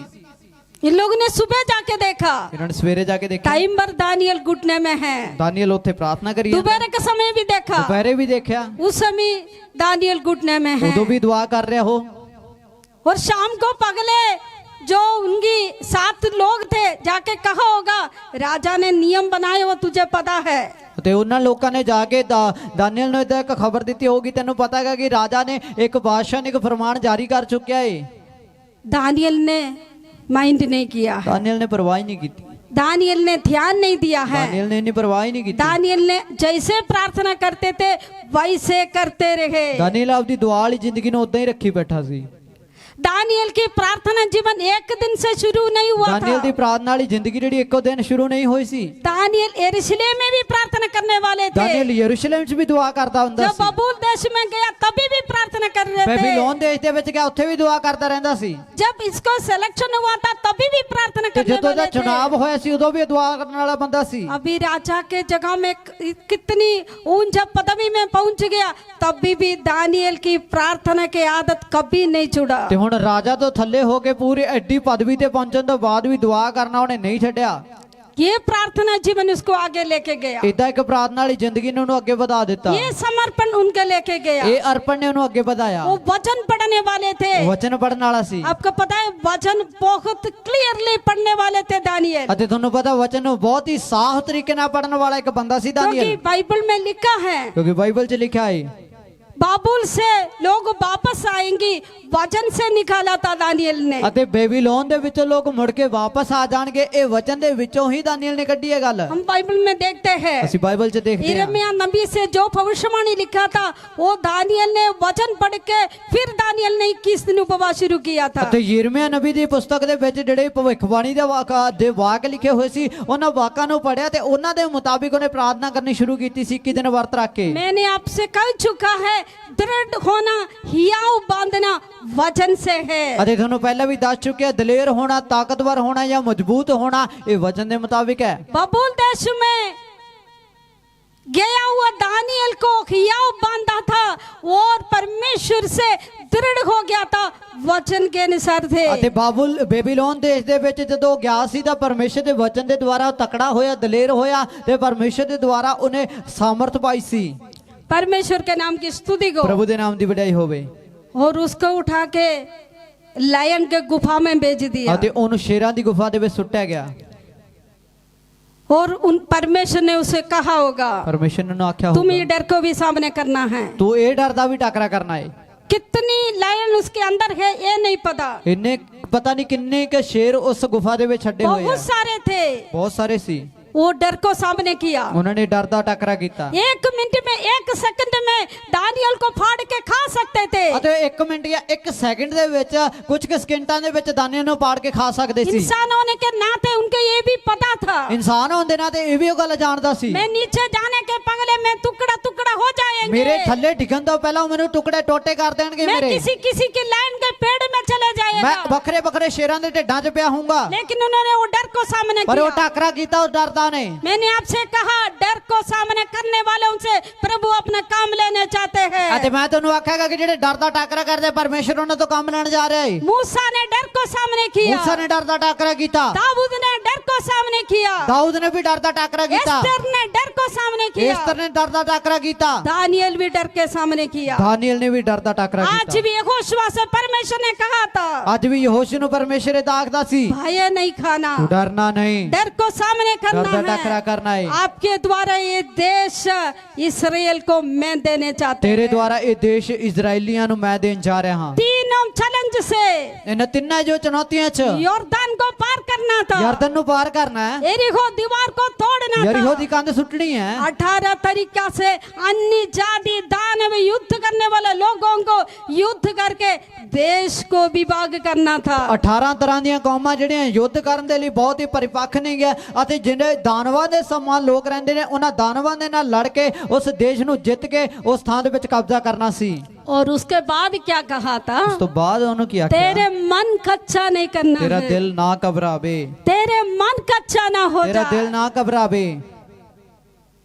हमें कोई कुछ कहते हैं हम एकदम निरुत्साह हो जाते हैं। ਅਤੇ ਸਾਨੂੰ ਕੋਈ ਕੁਝ ਆਖ ਦਿੰਦਾ ਤਾਂ ਉਸੇ ਵੇਲੇ ਸਾਡੀ ਜਿਹੜਾ ਸਾਡੇ ਅੰਦਰ ਦਾ ਸਾਹਸ ਟੁੱਟ ਜਾਂਦਾ ਹੈ। जो अंदर ही था सामर्थ और विश्वास वो भी टूट जाते ਜਿਹੜੇ हैं। ਅੰਦਰ ਸਾਮਰਥ ਸੀ ਜਾਂ ਵਿਸ਼ਵਾਸ ਸੀ ਉਹ ਨਾਲ ਦੀ ਨਾਲ ਚਕਨਾਚੂਰ ਹੋ ਜਾਂਦਾ ਹੈ। लेकिन कच्चा करने का सही आंसर क्या है पर सही अर्थ क्या है। ਅਤੇ ਕੱਚਾ ਕਰਨ ਦਾ ਭਾਵ ਕੀ ਹੈ? हम बिल्कुल बर्फ की तरह हो जाएंगे। ਅਸੀਂ ਬਿਲਕੁਲ ਬਰਫ਼ ਦੇ हम ਸਮਾਨ ਹੋਵਾਂਗੇ। कुछ भी कर नहीं पाएंगे। कुछ भी नहीं कर सकते। हमें आगे पीछे उठना बैठना खाना ड्यूटी करना, सेवा करना, ये सब कुछ स्टक हो जाते है तब हमारा मन कच्चा हो जाता ਅਤੇ ਜਦੋਂ है। ਸਾਡਾ ਮਨ ਕੱਚਾ ਹੋ ਜਾਂਦਾਗਾ, ਸਾਡਾ ਉੱਠਣਾ ਬੈਠਣਾ ਖਾਣਾ ਕੰਮ ਕਰਨਾ ਸੇਵਾ ਕਰਨਾ ਇਹ ਸਾਰਾ ਕੁਝ ਇੱਕ ਥਾਂ ਦੇ ਵਿੱਚ ਅਟਕ ਜਾ ਜਾਂਦਾਗਾ। ਉਸ ਥਾਂ ਦੇ ਵਿੱਚ ਅਸੀਂ ਕੁਝ ਵੀ ਨਹੀਂ ਕਰ ਪਾਉਂਦੇ। सबसे बड़ी बात इसमें है ਸਭ ਤੋਂ ਵੱਡੀ ਗੱਲ ਇਹੀ ਹੈ हमारा मन कच्चा ना हो जाए। ਕਿ ਸਾਡਾ ਦਿਲ ਨਾ ਘਬਰਾਵੇ। प्रॉब्लम को देख के यहोशुआ को परमेश्वर कहते हैं ਮੁਸ਼ਕਿਲ ਨੂੰ ਦੇਖ ਕੇ ਯਹੋਸ਼ੂ ਨੂੰ ਪ੍ਰਭੂ ਇਦਾਂ ਆਖਦਾ ਏ आपकी मन कच्चा ना हो ਤੇਰਾ ਦਿਲ जाए। ਨਾ ਘਬਰਾਵੇ। समस्या को देखे, ਮੁਸ਼ਕਿਲਾਂ ਨੂੰ ਦੇਖ ਕੇ, युद्ध को देखे, ਲੜਾਈਆਂ ਨੂੰ ਦੇਖ ਕੇ, दीवारों को देखे, ਕੰਧਾਂ ਨੂੰ ਵੇਖ ਕੇ, यरदन नदी को ਯਰਦਨ देखे, ਨਦੀ ਨੂੰ ਦੇਖ ਕੇ, 18 तरीका से जादियों को देखे, 18 ਤਰ੍ਹਾਂ ਦੀਆਂ ਕੌਮਾਂ ਨੂੰ ਦੇਖ तेरे ਕੇ मन कच्चा ना हो ਤੁਹਾਡਾ ਦਿਲ जाए। ਨਾ ਘਬਰਾਵੇ। क्योंकि क्योंकि परमेश्वर आपको साथ दे देंगे। क्योंकि लिखा है क्योंकि जहां जहां तू जाएगा वहां वहां तेरा परमेश्वर यहोवा तेरे संग रहेगा। आमेन, हालेलुया। जगह जगह तू जाएगा, ਅਤੇ ਲਿਖਿਆ ਜਿੱਥੇ ਜਿੱਥੇ ਤੂੰ ਜਾਵੇਂਗਾ वहां वहां ਉੱਥੇ ਉੱਥੇ तेरा परमेश्वर तेरे संग दे देंगे। ਤੇਰਾ ਪਰਮੇਸ਼ਰ ਤੇਰੇ ਨਾਲ ਰਹੇਗਾ। क्यों तुम अपने डर को सामना कर ਕਿਉਂ सकते ਤੁਸੀਂ ਡਰ हैं? ਦਾ ਸਾਹਮਣਾ ਕਰ ਸਕਦੇ ਹੋ? कैसे तू हियाव बांधना ਕਿਵੇਂ है? ਤੁਸੀਂ ਦਲੇਰ ਹੋ ਸਕਦੇ ਹੋ? कैसे तू आगे बढ़ना ਕਿਵੇਂ है? ਤੁਸੀਂ ਅੱਗੇ ਵਧ ਸਕਦੇ ਹੋ? तेरा परमेश्वर साथ दे देंगे। ਤੇਰਾ ਪ੍ਰਭੂ ਤੇਰੇ ਨਾਲ ਰਹੇਗਾ। जहाँ तू जाए ਜਿੱਥੇ ਤੂੰ ਜਾਵੇਂ वहाँ तेरे साथ ਉੱਥੇ ਉਹ होगा। ਤੇਰੇ ਨਾਲ ਹੋਏਗਾ। हमारे परमेश्वर का नाम है ਸਾਡੇ ਪਰਮੇਸ਼ਰ ਦਾ ਨਾਮ ਹੈ इमानुएल, ਇਮਾਨੁएल। हमेशा साथ रहने ਉਹ वाला ਸਦਾ ਨਾਲ ਰਹਿਣ परमेश्वर। ਵਾਲਾ ਪਰਮੇਸ਼ਰ हमारा परमेश्वर का नाम ਸਾਡੇ है ਪ੍ਰਭੂ ਦਾ ਨਾਮ ਹੈ यहोवा शम्मा, ਯਹੋਵਾ ਸ਼ਮਾ। हमेशा संग देने वाले ਸਦਾ परमेश्वर। ਨਾਲ ਦੇਣ ਵਾਲਾ ਪਰਮੇਸ਼ਰ। हमारा परमेश्वर सेनाओं की यहोवा है। ਸਾਡਾ ਪਰਮੇਸ਼ਰ ਲਸ਼ਕਰਾਂ ਦਾ ਖੁਦਾਵੰਦ ਹੈ। वो हमारे लिए युद्ध करने वाले ਉਹ ਸਾਡੇ परमेश्वर ਵਾਸਤੇ है। ਲੜਾਈ ਲੜਨ ਵਾਲਾ ਪਰਮੇਸ਼ਰ ਹੈ। आगे हम यहोशुआ के जिंदगी के बारे में देखते ਜਦੋਂ हैं। ਅੱਗੇ ਯਹੋਸ਼ੂ ਦੀ ਜ਼ਿੰਦਗੀ ਦੇਖੀ ਜਾਂਦੀ ਹੈ उन्होंने सारी जगह में जय पाया। ਸਾਰੀ ਥਾਂ ਦੇ ਵਿੱਚ ਉਹ ਜਿੱਤਦਾ ਗਿਆ। इसराइल को देश इन्होंने एक एक देश एक एक गोत्र के नाम से अलग करके उनको मोहर लगा के दे दिया। ਇਜ਼ਰਾਈਲੀਆਂ ਦੇ ਸਾਰੇ ਕਬੀਲਿਆਂ ਨੂੰ ਅਤੇ ਉਹਨਾਂ ਦੀ ਥਾਵਾਂ ਦੇ ਉੱਤੇ ਕਬਜ਼ਾ ਕਰਕੇ ਉਹਨਾਂ ਦੇ ਹੱਕ ਦੇ ਮੁਤਾਬਿਕ ਉਹਨਾਂ ਨੂੰ ਮੋਹਰ ਲਾ ਕੇ ਉਹਨੇ ਦੇ ਦਿੱਤਾ, ਵੰਡ ਦਿੱਤਾ। युद्ध में प्रभु ने जय दिया। ਲੜਾਈ ਦੇ ਵਿੱਚ ਪਰਮੇਸ਼ਰ ਨੇ ਜਿੱਤ ਦਿੱਤੀ। आज भी इसराइल में उस गोत्र से उस जगह चल दे जिस दिन यहोशुआ ने युद्ध करके उनको दिया हुआ जगह। ਅਤੇ ਅੱਜ ਵੀ ਇਜ਼ਰਾਈਲ ਦੇ ਵਿੱਚ ਜਿਸ ਦਿਨ ਯਹੋਸ਼ੂ ਨੇ ਜਿੱਤ ਪਾ ਕੇ ਤੇ ਇਜ਼ਰਾਈਲੀਆਂ ਨੂੰ ਥਾਂ ਦਿੱਤੀ ਸੀ, ਅੱਜ ਵੀ ਉਸੇ ਨਾਮ ਉਸੇ ਗੋਤਰ ਦੇ ਦੁਆਰਾ ਉਹ ਥਾਂ ਚੱਲਦੀ ਹੈ। परमेश्वर के नाम की स्तुति ਪ੍ਰਭੂ करो। ਦੇ ਨਾਮ ਦੀ ਵਡਿਆਈ ਹੋਵੇ। परमेश्वर आज आपसे क्या बात करने चाहते ਪਰਮੇਸ਼ਰ थे? ਅੱਜ ਤੁਹਾਡੇ ਨਾਲ ਕੀ ਗੱਲ ਕਰਨਾ ਚਾਹੁੰਦੇ ਸੀ? यहोशुआ का परमेश्वर आपके साथ है। ਯਹੋਸ਼ੂ ਦਾ ਪਰਮੇਸ਼ਰ ਤੁਹਾਡੇ ਨਾਲ ਹੈ, वो आपके संग है। ਉਹ ਤੁਹਾਡੇ ਨਾਲ ਹੈ। आपके सामने आप जो कुछ प्रॉब्लम को देखते हैं, ਤੁਹਾਡੇ ਸਾਹਮਣੇ ਜਿਹੜੀਆਂ ਵੀ ਗੱਲਾਂ ਨੂੰ ਤੁਸੀਂ ਦੇਖਦੇ ਹੋ, जो बीमारी को देखते ਜਿਹੜੇ हैं, ਰੋਗਾਂ ਨੂੰ ਦੇਖਦੇ ਹੋ, आप निराशा में हो, ਜੇ ਭਾਵੇਂ ਨਿਰਾਸ਼ਾ ਚੋਂ, आप टेंशन में हो, ਭਾਵੇਂ ਫਿਕਰਾਂ ਚੋਂ, आपके विश्वास टूट ਤੁਹਾਡਾ जाते हो, ਵਿਸ਼ਵਾਸ ਟੁੱਟ ਜਾਂਦਾ ਹੋਵੇ, परमेश्वर आपसे क्या चाहते ਪਰਮੇਸ਼ਰ हैं? ਤੁਹਾਡੇ ਤੋਂ ਕੀ ਆਖਦਾ ਹੈ? परमेश्वर आपसे चाहते हैं ਪਰਮੇਸ਼ਰ ਤੁਹਾਡੇ ਤੋਂ आप ਚਾਹੁੰਦਾ ਹੈ आगे प्रॉब्लम को सामने करने वाले हो ਤੁਸੀਂ जाए। ਅੱਗੇ ਮੁਸ਼ਕਿਲਾਂ 'ਚ ਵੱਧ ਕੇ ਤੁਸੀਂ ਇਹਦੇ ਨਾਲ ਟੱਕਰਾ ਕਰਨ ਵਾਲੇ ਹੋਵੋ। परमेश्वर के वचन के अनुसार अपने जीवन को सही बनाने वाले हो जाए। ਪਰਮੇਸ਼ਰ ਦੇ ਵਚਨ ਦੇ ਮੁਤਾबिक ਆਪਣੀ ਜ਼ਿੰਦਗੀ ਸਹੀ ਰੱਖਣ ਵਾਲੇ ਹੋਵੋ। प्रॉब्लम के बीच में प्रॉब्लम आपसे क्या कहते और परमेश्वर का वचन आपको क्या कहते, इसमें आपने किसका सुनेंगे ये मायने रखते हैं आपका जय के पीछे। ਤੁਹਾਡੀ ਜ਼ਿੰਦਗੀ ਦੇ ਵਿੱਚ ਮੁਸ਼ਕਿਲਾਂ ਦੇ ਵਿੱਚ ਹੁੰਦੇ ਹੋਏ ਮੁਸ਼ਕਿਲ ਤੁਹਾਨੂੰ ਕੀ ਆਖਦੀ ਹੈ, ਤਕਲੀਫਾਂ ਤੁਹਾਨੂੰ ਕੀ ਆਖਦੀਆਂ, ਜਾਂ ਪਰਮੇਸ਼ਰ ਦਾ ਵਚਨ ਤੁਹਾਨੂੰ ਕੀ ਆਖਦਾ, ਇਹਨਾਂ ਦੋਨਾਂ ਗੱਲਾਂ ਦੇ ਵਿੱਚ ਤੁਹਾਡਾ ਚੁਣਾਵ ਹੈ ਕਿ ਤੁਸੀਂ ਕਿਹਦੀ ਸੁਣੋਗੇ ਤਾਂ ਕਿ ਤੁਸੀਂ ਆਪਣੀ ਜ਼ਿੰਦਗੀ ਦੇ ਵਿੱਚ ਅੱਗੇ ਵੱਧ ਸਕੋ। आपको प्रॉब्लम बिल्कुल छोटा करा सकते ਤੁਹਾਡੀ हैं, ਮੁਸ਼ਕਿਲਾਂ ਨੂੰ ਬਿਲਕੁਲ ਨਿੱਕਾ ਜਿਹਾ ਬਣਾ ਸਕਦੇ ਆ, लेकिन वचन परमेश्वर की सामर्थ्य देकर परमेश्वर जैसे आपको बना सकते ਪਰ हैं। ਪਰਮੇਸ਼ਰ ਦਾ ਵਚਨ ਤੁਹਾਨੂੰ ਸ਼ਕਤੀ ਦੇ ਕੇ ਪਰਮੇਸ਼ਰ ਦੇ ਵਰਗਾ ਜੇਤੂ ਬਣਾ ਸਕਦਾ ਹੈ। आज हम समर्पण करने जा रहे ਅਸੀਂ हैं। ਅੱਜ ਅਰਪਣ ਕਰਨ ਜਾ चाहे ਰਹੇ आप ਹਾਂ। किसी बातों में निराशा में ਭਾਵੇਂ हो, ਤੁਸੀਂ ਕਿਸੇ ਗੱਲਾਂ ਦੇ ਵਿੱਚ ਮੁਸ਼ਕਿਲ ਚੋਂ, आप डिस्करेज में हो, ਤੁਸੀਂ ਭਾਵੇਂ ਉਤਸ਼ਾਹਿਤ ਹੋ, अब बहुत सारे प्रॉब्लम के बीच में हो, ਭਾਵੇਂ ਬਹੁਤ ਸਾਰੀ ਮੁਸ਼ਕਿਲਾਂ ਦੇ ਵਿੱਚ ਹੋ, आज पवित्र आत्मा आपसे कहते ਅੱਜ हैं ਪਾਖਰੂ ਤੁਹਾਨੂੰ ਆਖਦਾ ਹੈ मैं तेरे संग रहेंगे, ਮੈਂ ਤੇਰੇ ਨਾਲ ਰਵਾਂਗਾ। मैं तेरे लिए जो वायदा किया था जरूर आपको उस पर पहुंचने तक मेरे हाथ तेरे साथ रहेंगे। ਮੈਂ ਤੇਰੇ ਨਾਲ ਜਿਹੜਾ ਵਾਅਦਾ ਕੀਤਾ ਸੀ ਉਹ ਵਾਅਦੇ ਦੇ ਦੇਸ਼ ਦੇ ਵਿੱਚ ਪਹੁੰਚਣ ਤੱਕ ਪਰਮੇਸ਼ਰ ਕਹਿੰਦਾ ਮੇਰਾ ਹੱਥ ਤੇਰੇ ਤੇ ਬਣਿਆ ਰਹੇਗਾ। मेरे नाम से नामों की यहोवा है। ਮੇਰਾ ਪਰ ਨਾਮ ਲਸ਼ਕਰਾਂ ਦਾ ਖੁਦਾਵੰਦ ਹੈ।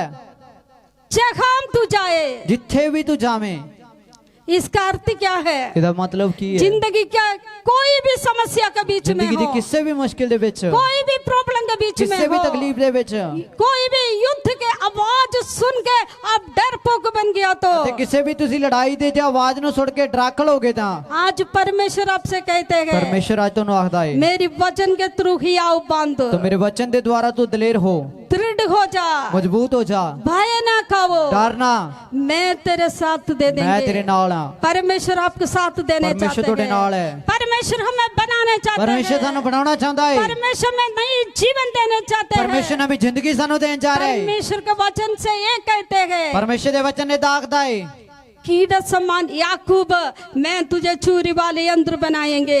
ਤੂੰ ਹੈ याकूब तू कीड़े ਦੇ ਵਰਗਾ ਪਰ ਮੈਂ ਤੈਨੂੰ ਇੱਕ ਤੇਜ਼ ਹਥਿਆਰ ਬਣਾਵਾਂਗਾ। परमेश्वर हमें बनाने चाहते हैं, परमेश्वर ਸਾਨੂੰ ਬਣਾਉਣਾ ਚਾਹੁੰਦਾ ਹੈ, परमेश्वर हमें आशीषों में चलाने परमेश्वर ਸਾਨੂੰ चाहते हैं। ਬਰਕਤਾਂ 'ਚ ਲੈ ਕੇ ਜਾਣਾ ਚਾਹੁੰਦਾ अभी ਹੈ। तक आप प्रॉब्लम के बीच में ਹੁਣ हो, ਤੱਕ ਤੁਸੀਂ ਮੁਸ਼ਕਿਲ ਦੇ ਵਿੱਚ ਹੋ, आज परमेश्वर आपको एक नई जगह में ਅੱਜ ले चलने ਪਰਮੇਸ਼ਰ ਇੱਕ ਨਵੀਂ चाहते ਥਾਂ हैं। 'ਚ ਤੁਹਾਨੂੰ ਲੈ ਕੇ ਜਾਣਾ ਚਾਹੁੰਦਾ ਹੈ। वचन के अनुसार वचन ਦੇ ਮੁਤਾबिक अपने जीवन को बदल दे, ਆਪਦੀ ਜ਼ਿੰਦਗੀ ਬਦਲੀਏ, वचन के अनुसार वचन ਦੇ ਮੁਤਾबिक या बांधे, दृढ़ होइए, वचन के अनुसार वचन के मुताबिक आप परिवर्तित हो जाए, ਅਸੀਂ तब्दील हो जाइए। सारे काम परमेश्वर करेंगे। सारा काम परमेश्वर करेगा, जो कुछ असंभव है जो कुछ भी अनहोना है सब संभव हो जाएंगे, सारा कुछ जो होने च बदलेगा, जो कुछ खत्म हो जो गया कुछ मिट गया वो सब कुछ बन जाएंगे। वो सारा कुछ दोबारे बनेगा। परमेश्वर आपके साथ दे देंगे, परमेश्वर ਤੁਹਾਡੇ ਨਾਲ ਰਹੇਗਾ, परमेश्वर आपके लिए लड़ेंगे, परमेश्वर ਤੁਹਾਡੀ ਖਾਤਰ ਲੜੇਗਾ। उसके नाम है, ਉਹਦਾ ਨਾਮ ਹੈ सेनाओं की यहोवा, लश्करां दा वो आपके परमेश्वर, लिए युद्ध करने वाला ਤੁਹਾਡੇ ਵਾਸਤੇ परमेश्वर। ਲੜਾਈ ਲੜਨ ਵਾਲਾ परमेश्वर आपसे कहते हैं ਉਹ ਪ੍ਰਭੂ ਤੁਹਾਨੂੰ ਆਖਦਾ ਹੈ युद्ध मेरा है, लड़ाई मेरी है, युद्ध मेरा है, लड़ाई मेरी है, युद्ध मेरा है, जंग मेरी है। तेरे सामने जो देखते वो सेना के सामने मैं खड़े हो जाएंगे, ਤੇਰੇ ਸਾਹਮਣੇ ਆਉਣ ਵਾਲੀ ਫੌਜ ਦਾ ਸਾਹਮਣਾ ਮੈਂ ਕਰਾਂਗਾ, लेकिन तुम भयभीत ना हो जा, ਤੂੰ ਡਰਨਾ, तेरे मन कच्चा ना हो ਤੁਹਾਡਾ ਮਨ ਨਾ जा, ਘਬਰਾਵੇ, तुम तेरा मन छोटा ना करे। ਤੇਰਾ ਦਿਲ ਨਾ ਚਿੰਕਾ ਹੋਵੇ। जिस काम में तुझे बुलाए थे, ਜਿਹੜੇ ਕੰਮ ਲਈ ਤੈਨੂੰ ਸੱਦਿਆ, जिस काम में तेरे लिए वायदा किया ਜਿਹੜੇ था, ਕੰਮ ਲਈ ਤੈਨੂੰ ਵਾਅਦਾ वो ਕੀਤਾ ਹੈ, सब में पूरा करेंगे, सारा मैं पूरा करांगा, सब कुछ पूरा करेंगे, सारा कुछ मैं पूरा सब करांगा, कुछ पूरा करेंगे, सारा मैं पूरा सब करांगा, कुछ पूरा करेंगे, सारा मैं पूरा करांगा। विश्वास करे, विश्वास करो, विश्वास करे, विश्वास करो, विश्वास से नया कदम विश्वास रखे। ਨਾਲ ਨਵਾਂ ਕਦਮ ਚੱਕੋ, आपकी परमेश्वर आपके साथ दे देंगे। ਤੁਹਾਡਾ ਪਰਮੇਸ਼ਰ ਤੁਹਾਡੇ ਨਾਲ ਰਹੇਗਾ, हमारा परमेश्वर जीवित है, ਤੁਹਾਡਾ ਪਰਮੇਸ਼ਰ ਜਿਉਂਦਾ ਹੈ, हमारा परमेश्वर आज भी कार्य करते हैं, ਸਾਡਾ ਪਰਮੇਸ਼ਰ ਅੱਜ ਵੀ ਕੰਮ ਕਰਦਾ हमारा ਹੈ, परमेश्वर हमारा जो शून्य से सब कुछ बनाए हुआ परमेश्वर ਸਾਡਾ है। ਪਰਮੇਸ਼ਰ ਜ਼ੀਰੋ ਤੋਂ ਸਭ ਬਣਾਉਣ ਵਾਲਾ ਹੈ। वो आपके जीवन में शून्यता से सब कुछ खड़े कर सकता ਤੁਹਾਡੀ है। ਤੋਂ ਜ਼ਿੰਦਗੀ ਦੇ ਵਿੱਚ ਜ਼ੀਰੋ ਤੋਂ ਪਰਮੇਸ਼ਰ ਸਭ ਕੁਝ आज ਬਣਾਏਗਾ। कितने लोग मन में परेशानी में हैं, निराशा में हैं, डर में हैं, उन लोग सब प्रार्थना शुरू ਕਿੰਨੇ करें। ਜਣੇ ਅੱਜ ਦੁੱਖ ਦੇ ਵਿੱਚ, ਤਕਲੀਫ ਦੇ ਵਿੱਚ, ਨਿਰਾਸ਼ਾ ਦੇ ਵਿੱਚ, ਪਰੇਸ਼ਾਨੀ ਦੇ ਵਿੱਚ ਨੇ, ਉਹ ਆਪਦੇ ਉਸ ਡਰ ਦਾ ਟਾਕਰਾ ਕਰਨ ਲਈ ਦੁਆ ਕਰੀਏ, आप प्रार्थना शुरू करें। ਇਹ ਦੁਆ ਸ਼ੁਰੂ प्रभु ਕਰੋ। मैं बहुत सारी प्रॉब्लम के बीच ਪਰਮੇਸ਼ਰ में ਮੈਂ ਬਹੁਤ हूँ, ਮੁਸ਼ਕਿਲਾਂ ਦੇ ਵਿੱਚ ਹਾਂ, मुझे नहीं पता ये कैसे सामने ਮੈਂ ਨਹੀਂ करूं, ਜਾਣਦਾ ਦਾ ਟਾਕਰਾ ਕਿੱਦਾਂ ਕਰਨਾ ਹੈ, लेकिन यहोशुआ का परमेश्वर आज मुझसे बात किया ਪਰ है। ਯਹੋਸ਼ੂ ਦਾ ਪ੍ਰਭੂ ਅੱਜ ਮੇਰੇ ਨਾਲ ਗੱਲ ਕੀਤੀ ਹੈ। प्रभु तू मेरे आगे आगे चले, ਪਰਮੇਸ਼ਰ ਤੂੰ ਮੇਰੇ ਨਾਲ ਨਾਲ ਚੱਲ, मेरे आगे आगे चले, ਮੇਰੇ ਨਾਲ ਨਾਲ ਚੱਲ, तेरी वचन से मुझे मजबूत ਤੇਰੇ बना ਵਚਨ दे, ਦੇ ਨਾਲ ਮੈਨੂੰ ਤਕੜਾ ਕਰੋ, तेरी वचन से मुझे मजबूत ਤੇਰੇ बना ਵਚਨ ਦੇ दे, ਨਾਲ ਮੈਨੂੰ ਤਕੜਾ ਕਰੋ, तेरी वचन मुझसे कार्य करे। ਤੇਰਾ ਵਚਨ ਮੇਰੀ ਜ਼ਿੰਦਗੀ 'ਚ ਕੰਮ ਕਰੇ। मैं कल्ले नहीं हूँ, ਮੈਂ ਇਕੱਲਾ ਨਹੀਂ ਆ, मेरा परमेश्वर मेरे साथ ਮੇਰਾ है। ਪ੍ਰਭੂ ਮੇਰੇ ਨਾਲ ਹੈ। परमेश्वर आपसे कहते हैं ਪਰਮੇਸ਼ਰ ਤੁਹਾਨੂੰ ਆਖਦਾ डरना ਹੈ नहीं, मैं तेरे ਨਾ साथ हूँ। ਡਰ, ਮੈਂ ਤੇਰੇ ਨਾਲ ਹਾਂ। डरना नहीं,